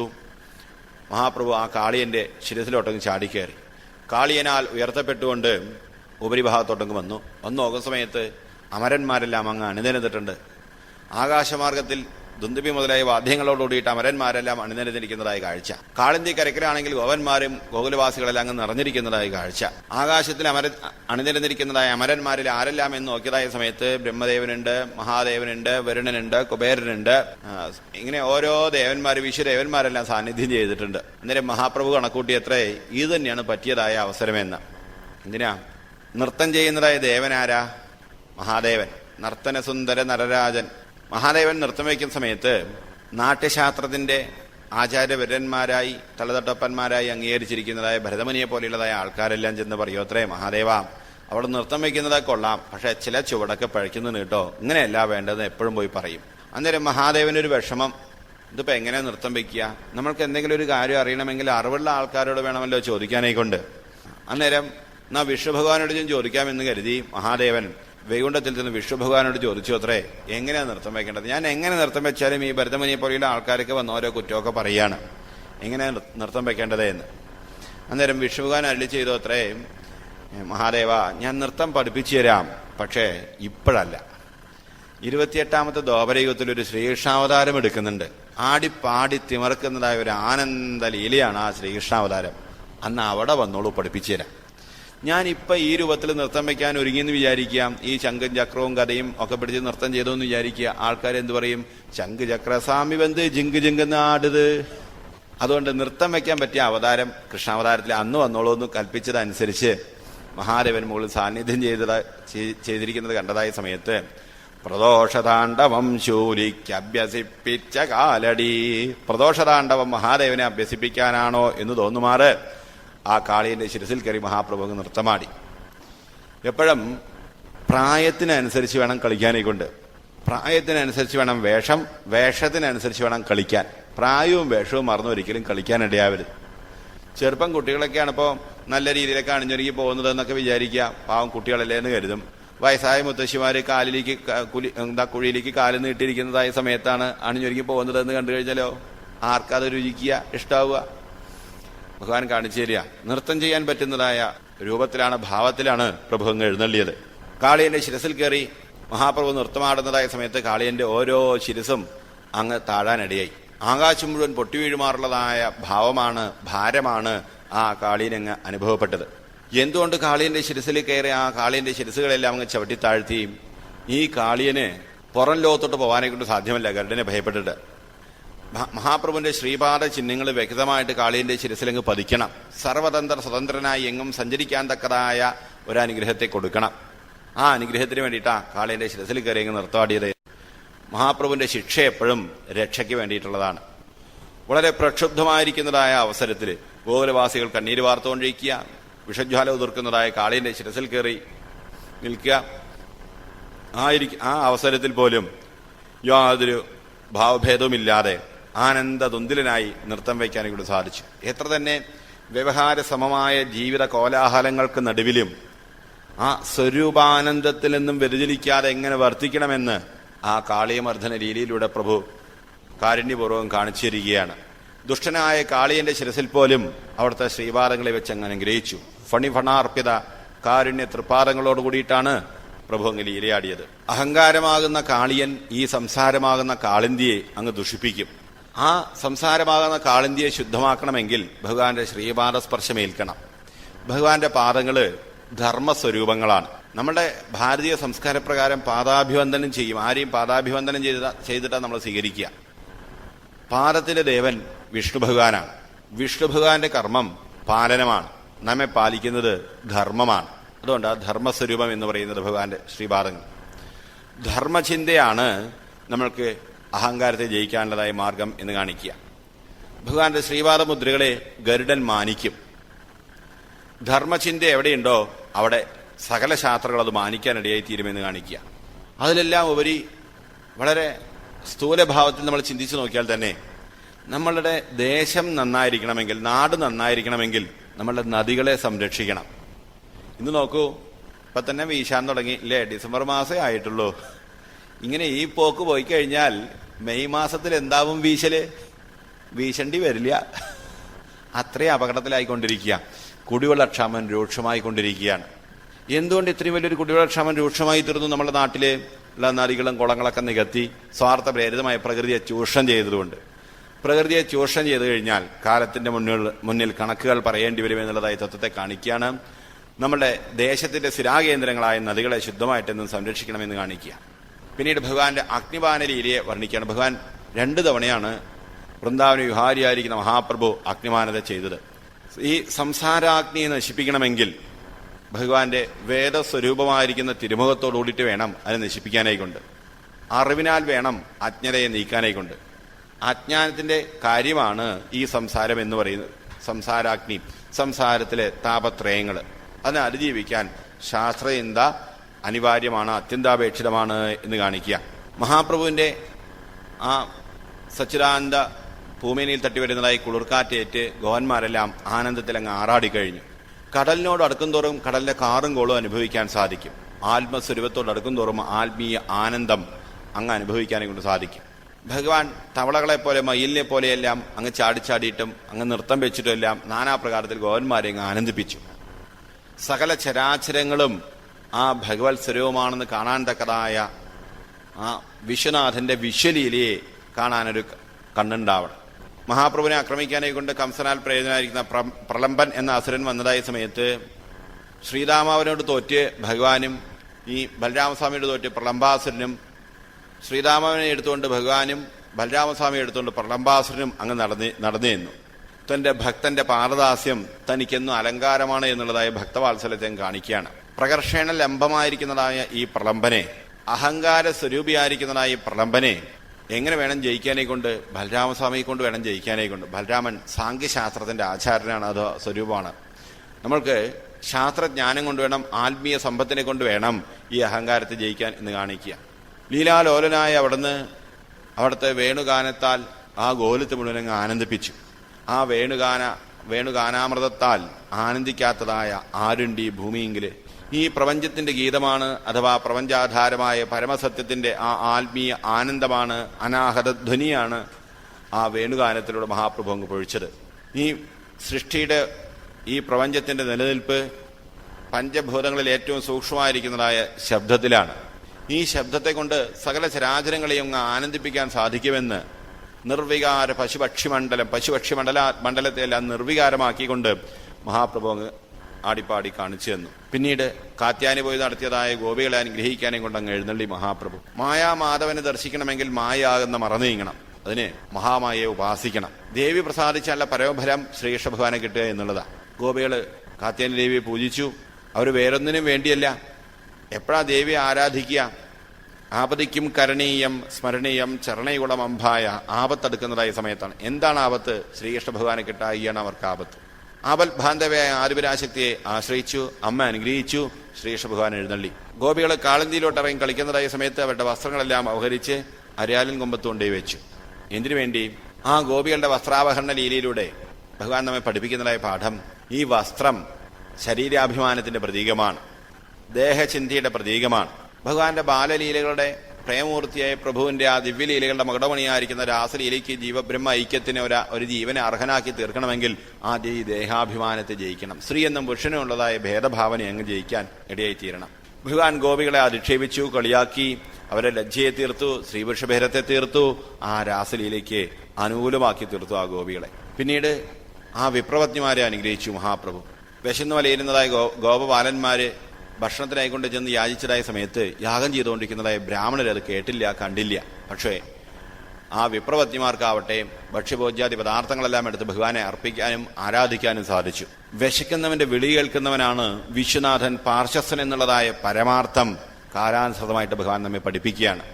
ഏതൊരു ഭഗവാനെ പ്രീതിപ്പെടുത്താൻ വേണ്ടിയാണോ അഗ്നിമുഖത്തിങ്കൽ ഭഗവാനെ കണ്ടുകൊണ്ട് ഹോമിക്കുന്നത്, ആ ഭഗവാനായുടെ പ്രത്യക്ഷത്തിൽ വന്ന് കൈനീട്ടി ചോദിക്കുന്നത്. അതൊരു ആട്ടിടേന്റെ ഒരു പശുപാലകന്റെ രൂപത്തിലാവാം, ഒരു ഭിക്ഷക്കാരന്റെ രൂപത്തിലാവാം, ഏതെങ്കിലും രൂപത്തിൽ നമ്മുടെ മുന്നിൽ കൈനീട്ടും. ആ ഈശ്വരനെ കാണാനൊരു കണ്ണുണ്ടാവില്ല. അടുത്തു നിൽപ്പോര് അനുജനെ നോക്കാൻ അക്ഷികളില്ലാത്തവർക്ക് അരൂപനീശ്വരൻ അദൃശ്യനായാൽ അതിൽ ആശ്ചര്യമില്ല എന്നുള്ളത് ഭഗവാൻ അന്നേ പഠിപ്പിച്ചു തരികയാണ്. വിപ്രപത്നിമാരാവട്ടെ അവരുടെ പരമലക്ഷ്യമായി മഹാപ്രഭുവിനെ കണ്ട് ആരാധിക്കുന്നതായ അവര് ഭക്ഷ്യഭോജ്യാദി പദാർത്ഥങ്ങളെല്ലാം കൊണ്ട് അർപ്പിച്ചു. അവർക്കെല്ലാം പരമഗതിയെ പ്രാപിക്കാൻ ഇങ്ങോട്ട് സാധിച്ചു. എല്ലാ പ്രതിബന്ധങ്ങളെയും തട്ടിത്തെറിപ്പിച്ചുകൊണ്ട് ഭഗവാൻ സന്നിധിയിലോട്ടങ്ങെത്തി. പക്ഷേ ഈ ബ്രാഹ്മണർ യാഗം ചെയ്തുകൊണ്ടിരിക്കുന്ന കർമ്മഠന്മാരായിരിക്കുന്ന ബ്രാഹ്മണർക്കാവട്ടെ കംസനെ ഭയപ്പെട്ടുകൊണ്ട് അങ്ങ് ഭഗവാനെ ദർശിക്കാൻ സാധിച്ചില്ല. ഉള്ളിൽ തീവ്രേച്ഛയുണ്ടെങ്കിൽ മാത്രമേ നമ്മൾക്ക് ഭഗവത് ദർശനത്തെ നേടാൻ ഇങ്ങോട്ട് സാധിക്കൂ എന്ന് കാണിക്കുക. വിപ്രപത്നിമാർക്ക് ആ തീവ്രേച്ഛയുണ്ടായിരുന്നു, ബ്രാഹ്മണർക്ക് ആ തീവ്രേച്ഛയുണ്ടായിരുന്നില്ല. കർമ്മഠന്മാരായി കഴിഞ്ഞ ആൾക്കാരായിരുന്നു. പിന്നീട് ഗോവർദ്ധനോദ്ധാരണയിലെ അവിടുന്ന് ആടിപ്പാടി കാണിച്ചു തരികയാണ്. എന്തായാലും ഇവിടെ പഠിപ്പിക്കുന്നതായ പാഠം, ഇന്ദ്രന്റെ ഗർവത്തെ ശമിപ്പിക്കാനായി കൊണ്ട് 7 ദിവസം മഹാപ്രഭു ഗോവർദ്ധനത്തെ അങ്ങ് കുടയായിട്ടങ്ങ് ധരിച്ചു. ഒരു കുഞ്ഞ് 7 ദിവസം ഈ ഗോവർദ്ധനത്തെ അങ്ങ് കുടയായി പിടിക്കാന്ന് വെച്ച് കഴിഞ്ഞാൽ ഇതൊക്കെ വിശ്വസിക്കാൻ പറ്റുന്ന കഥകളാണോ അല്ല അമ്മൂമ്മ കഥകളാണോ പലരും ശങ്കിച്ചെന്ന് വരാം. പലതും പറഞ്ഞ് പ്രലോഭിച്ച് മനം മാറ്റി ആരാധകരുടെ അംഗസംഖ്യ കൂട്ടാൻ തക്കതായ കുടിലതന്ത്രങ്ങൾ നമ്മുടെ പൂർവ്വന്മാർക്കില്ല. എന്താ മഹാപ്രഭു ഗോവർദ്ധനോദ്ധാരണത്തിലൂടെ പഠിപ്പിക്കുന്നതായ പാഠം, ഈ ഗോവർദ്ധനം എന്ന് വെച്ചാൽ ഗോശബ്ദത്തിന് ജ്ഞാനം എന്നർത്ഥം. ജ്ഞാനത്തിൻ്റെതായ പൂർണ്ണത, വൃദ്ധിയെ പ്രാപിച്ചിരിക്കുന്നതായ ജ്ഞാനം, പൂർണ്ണതയെ പ്രാപിച്ചിരിക്കുന്ന ജ്ഞാനം. എല്ലാറ്റിലും ഉപരിയായിട്ട് ഗോവർദ്ധനത്തെ അങ്ങ് ഉയർത്തണം, ഈ ആത്മഭാവത്തെ അങ്ങ് ഉയർത്തണം. ജ്ഞാനത്തിനൊരിക്കലും ഭാരമില്ല, അജ്ഞാനത്തിനാണ് ഭാരമുള്ളത്. നോക്കൂ, നമ്മൾ ഏത് പൂജ കഴിക്കുന്ന സമയത്ത് ആദ്യം പൂജ കഴിക്കുന്ന ദേവൻ ആരാ? വിഘ്നേശ്വരനാണ്. വിഘ്നേശ്വരന്റെ വാഹനം ഏതാ? എലിയാണ്. വലിയ വയറോടുകൂടിയിരിക്കുന്നതായ ഗണേശൻ ആ ചുണ്ടേലിന്റെ പുറത്ത് കയറിയിരുന്നു കഴിഞ്ഞാൽ എലിയുടെ സ്ഥിതി എന്താവും? ഇങ്ങനെയാ ഹിന്ദുക്കളുടെ ദൈവങ്ങള് പലരും ചോദിച്ചെന്ന് വരാം. ഗണേശൻ ജ്ഞാനസ്വരൂപനാണ്, ജ്ഞാനത്തിനൊരിക്കലും ഭാരമില്ല. ഗണേശനെ ഏറ്റവും ഇഷ്ടപ്പെട്ട വഴിപാട് എന്താ? ഗണേശനെ ഏറ്റവും ഇഷ്ടപ്പെട്ട വഴിപാട് മോദകം. കഴിക്കേണ്ട കാര്യം മാത്രമേ അറിയുള്ളൂ. ഏത്തൂടല്. ഇരുകരങ്ങളും ചെവിയിൽ പിടിച്ച് ഇരു കൈമുട്ടുകളും നിലത്ത് സ്പർശിക്കണം. അങ്ങനെ ഒരു ഏത്തൊക്കെ ഇട്ട് കഴിഞ്ഞാൽ പിന്നെ എഴുന്നേറ്റ് പോലെ തന്നെ. പണ്ട് കാലത്തൊക്കെ ഈ ഒരു 12 ഏത്തുവിട്ട് ഒരു വിഷ്ണുസഹസ്രവും ജപിച്ചു കഴിഞ്ഞാൽ അവരവരുടെ പ്രവൃത്തിയിലോട്ടങ്ങ് ഏർപ്പെട്ട് കാര്യം കുശാലായി കഴിഞ്ഞിരുന്നതായിരുന്നു പൂർവ്വന്മാരായിരുന്നു. ഇന്ന് നോക്കൂ, ആർക്കും ഏത്തുവിടാനെ കൊണ്ട് വയ്യ. അഥവാ ഏത്തുവിടുവാണെങ്കിൽ തന്നെ ക്ഷേത്രത്തിൽ നിന്നുമല്ല ഓന്ത് തലയാട്ടുന്ന പോലെ ഇങ്ങനെ തലയാട്ടും. എന്തപ്പം അങ്ങനെ ഒരു തലയാട്ടിയിട്ട് കാര്യം? ഈ 12 ഏത്തുവിട്ട് കഴിഞ്ഞാൽ ഒരസുഖം നമ്മുടെ ശരീരത്തിന് ഉണ്ടാവില്ല. ചില ആൾക്കാരെ വയറൊക്കെ കണ്ടു കഴിഞ്ഞാലേ നമ്മളതിന് ആകെ സങ്കടപ്പെട്ടു പോകും. വലിയ വയറോട് കൂടിയിട്ട് അവരിങ്ങനെ വയറ് ചൊറിയുന്ന കണ്ടു കഴിഞ്ഞാൽ നമ്മളെ വിളിക്കണോ തോന്നിപ്പോകും. അവരൊരിക്കലും അവരുടെ കാല് കണ്ടിട്ടില്ല. കാലെവിടെയാ? വയറ്റിന്റെ അടിയിലാ. എന്തുകൊണ്ട് ഇങ്ങനെയൊക്കെ ഉണ്ടായി? നമ്മളുടെ ആചാരങ്ങളെ തള്ളിയത് കൊണ്ട്. അപ്പോൾ ഗണേശന് ഏറ്റവും ഇഷ്ടപ്പെട്ട വഴിപാട് ഏത്തോടലാണ്. എന്താ അത്ര കാര്യം? ഏത്തോടുന്ന സമയത്ത് ഗണേശന്റെ കൊമ്പ് മുതുകത്ത് വയ്ക്കുമെന്ന. നമ്മൾക്ക് വിദ്യ പ്രകാശിക്കണമെങ്കിൽ, ഗണേശൻ പ്രസാദിക്കണമെങ്കിൽ വിനയമുണ്ടാവണം. വിനയമുള്ളതൊക്കെ വിദ്യ പ്രകാശിക്കൂ എന്ന് കാണിക്കുക. അപ്പോൾ ഗോവർദ്ധനം ജ്ഞാനത്തിന്റെ സ്വരൂപമാണ്, ജ്ഞാനത്തിന് ഭാരമില്ല. എന്തിനു വേണ്ടിയിട്ടാണ് ഭഗവാൻ ഗോവർദ്ധനത്തെ ഉയർത്തിയത്? ഇന്ദ്രന്റെ വർഷത്തിൽ നിന്ന് രക്ഷിക്കാനായിട്ടാണ്. ഉപനിഷത്തുകളിലെ പഞ്ചാഗ്നികളെ കുറിച്ച് പറയും. ശ്രദ്ധ, അമൃതം, വർഷം, അന്നം, രേരസ് മുതലായിരിക്കുന്ന 5 ശക്തികളെ കുറിച്ച്. ശ്രദ്ധ എന്ന് വെച്ച് കഴിഞ്ഞാൽ വാസന. വാസനയ്ക്ക് അനുസരിച്ച് ഉള്ളിൽ ചിന്തയുണ്ടാവുക. അപ്പോൾ നമ്മൾ പത്രം എടുത്ത് നോക്കിക്കഴിഞ്ഞാൽ നമ്മളുടെ വാസനയ്ക്ക് അനുസരിച്ചുള്ളതായ വാർത്തകളെ നമ്മുടെ ഉള്ളിൽ തെളിയും. പത്രത്തിൽ പലതും കാണും, നമ്മൾ അത് മുഴുവൻ വായിക്കുമോ? ഒരു വയസ്സായ ഒരാളെ പത്രം കിട്ടിയെന്ന് വിചാരിക്കുക, അത് എന്ത് നോക്കും? ചരമെന്നുള്ള കോളം, സ്വന്തം പേര് വന്നിട്ടുണ്ടോ നോക്കും. ഒരു ചെറുപ്പക്കാരനാണെന്ന് വിചാരിക്കുക, സ്പോർട്സിലെ കാര്യങ്ങളൊക്കെ നോക്കും. ഒരു ഭക്തനാണെന്ന് വിചാരിക്കുക, എന്ത് നോക്കും? ഇന്നത്തെ പരിപാടിയിൽ എവിടെയാ സപ്താഹം നടക്കുന്ന നോക്കും. അങ്ങനെ നോക്കിയപ്പോഴാ പറളിക്കാട് തച്ചനത്താവൽ ഭാഗവത സത്രം, ഇന്ന് സത്രത്തിന് വേണം, ഇന്ന് സത്രത്തിന് വേണം. അതേ ചിന്ത ഉള്ളിലുണ്ടാവും. ഒരേ ചിന്ത വീണ്ടും വീണ്ടും ഉള്ളിൽ പൊന്തി വന്നു കഴിഞ്ഞാൽ അത് കർമ്മമായി പരിണമിക്കും. അതാണ് വർഷം എന്ന് പറയുന്നത്. കർമ്മം ചെയ്തു കഴിഞ്ഞാൽ കർമ്മഫലം ഉണ്ടാവും, കർമ്മഫലത്തെ കൊണ്ട് ജന്മം ഉണ്ടാവും. അതാണ് അന്നം രേരസ് എന്നൊക്കെ പറയുന്നത്. അപ്പോൾ വർഷം എന്ന് വെച്ച് കഴിഞ്ഞാൽ കർമ്മം. ഈ കർമ്മപ്രവാഹത്തിൽ നിന്ന് നമുക്ക് രക്ഷ കിട്ടണമെങ്കിൽ എല്ലാവരും ഉപരി ആത്മജ്ഞാനത്തെ ഉയർത്തണം. എങ്കിൽ മാത്രമേ ഈ കർമ്മപ്രവാഹത്തിൽ നിന്നും രക്ഷ നേടാനെ കൊണ്ട് സാധിക്കൂ. ഗോവിന്ദമൂർത്തിയായി മഹാപ്രഭുവിനെ അഭിഷേകം ചെയ്തായ സമയത്ത് ഗോപുരത്തിലെ ജന്മവേരികളായിരിക്കുന്ന ജീവികൾ പോലും പരസ്പരം മിത്രങ്ങളായി കഴിഞ്ഞു. ഈ ആത്മഭാവന ഉണരുന്നതായ സമയത്ത് എല്ലാ ശത്രു മിത്രാദി ഭാവങ്ങളെല്ലാം നമ്മൾ പൊയ്പോവും. എങ്ങ് നോക്കിയാലും അനവധ്യമായ ആ ആത്മീയ ഐശ്വര്യം നമ്മൾക്ക് അനുഭവിക്കാനെക്കൊണ്ട് സാധിക്കും എന്ന് കാണിക്കുക. പിന്നീട് മഹാപ്രഭുവിന്റെ ആ പ്രേമലീലകളുടെ മകുടമണിയായിരിക്കുന്ന, വൃന്ദാവന ലീലകളുടെ മകുടമണിയായിരിക്കുന്ന രാസലീല അങ്ങ് വർണ്ണിക്കുകയാണ് പ്രധാനമായി. ശ്രീകൃഷ്ണാവതാരം പൂർണ്ണാവതാരം എന്ന് പറയാൻ കാരണം പ്രധാനമായിട്ടും 3 അസുരന്മാരെ നിഗ്രഹിച്ചതുകൊണ്ടാണ് നമ്മൾ കാണാൻ സാധിക്കും. 1 കംസൻ, 2 ജരാസന്ധൻ, 3 ശിശുപാലൻ. നമ്മുടെ ജീവിതം പൂർണ്ണമായി തീരണമെങ്കിൽ നമുക്ക് 3 ദുർഗുണങ്ങളെ നമ്മൾ അതിജീവിക്കണം. രജോ ഗുണം, ശരീരാഭിമാനം, കളത്രപുത്രാദികളിൽ ഉള്ളതായ ആസക്തി. ഇവർ 3 പേരെയായി 3 അസുരന്മാരായിട്ടാണ് ചിത്രീകരിച്ചിരിക്കുന്നത്. ഇവർ 3 പേരും പരസ്പരം ബന്ധപ്പെട്ട് കിടക്കുന്ന ആൾക്കാരാണ്. അതിൽ ആദ്യം ജയിക്കേണ്ടത് രജോ ഗുണ അഹങ്കാരമാവുന്ന കംസനെയാണ്. ഈ രജോ ഗുണ അഹങ്കാരത്തെ ജയിക്കാൻ നമ്മൾക്കുള്ള മാർഗം വർദ്ധിച്ചു വരുന്ന പ്രേമഭക്തിയാണ്. പ്രകർഷണീയുള്ള മമതയാണ് പ്രേമം. വേണ്ട രീതിയിലുള്ള ആത്മാർത്ഥമായ സ്നേഹം. അതാരോടാ? തനിക്ക് തന്നോട് തന്നെയാണ്. തനിക്ക് തന്നോടുള്ളതായ സ്നേഹമാണ് പ്രേമം എന്നുള്ളത് കൊണ്ട് അത് പരിശുദ്ധമാണ്. കാമം കലുഷിതമാണ്, പ്രേമം പരിശുദ്ധമാണ്. കായത്തിനോടുള്ള മമതയാണ് കാമം, പ്രകർഷണയുള്ള മമതയാണ് പ്രേമം. സ്വസ്വരൂപാനുസന്ധാനം ഭക്തിരിത്യവിധീയതേ. സ്വന്തം സ്വരൂപത്തെക്കുറിച്ചുള്ളതായ അനുസന്ധാനമാണ് ഭക്തി. ആ ഭക്തിയാണ് പ്രേമം. ആ പ്രേമത്തിന്റെ പ്രകടപ്രഭാവമാണ്. ആ പ്രേമത്തിന്റെ പരമകാഷ്ഠയില് പ്രപഞ്ച വിസ്മൃതി ഭവിക്കുന്നതായ ആനന്ദഘന ലീലയാണ് രാസലീലയിലൂടെ അങ്ങ് വരച്ചു കാണിച്ചു തരുന്നത്. മഹാപ്രഭുവിന്റെ ദിവ്യലീലകളെ ഏതൊന്ന് വൃന്ദാവനവിഹാരിയായിരിക്കുന്നതായ പ്രഭുവിന്റെ ഏത് ലീലകൾ എടുത്തു നോക്കിക്കഴിഞ്ഞാലും നമ്മൾക്ക് എണ്ണിയാലൊടുങ്ങാത്തതായ ആ ആത്മീയ തത്വങ്ങളെ അനാവരണം ചെയ്ത് കാണിക്കുന്നതായി കാഴ്ച കാണാനെ കൊണ്ട് സാധിക്കും. കൽപ്പകാലങ്ങൾ തപസ്സിരുന്നാലും കാനനാന്തരങ്ങളിൽ തപസ്സനുഷ്ഠിക്കുന്നതായ മാമനീശ്വരന്മാർക്ക് പോലും മനസ്സിലാക്കാൻ പറ്റാത്തതായ ആ മായാമാധവന്റെ ദിവ്യലീല ആരെയാണ് ആനന്ദിപ്പിക്കാത്തത്? നമ്മൾക്ക് എത്ര നേരം സ്മരിച്ചാലും അങ്ങ് മതിയായി തീരുക.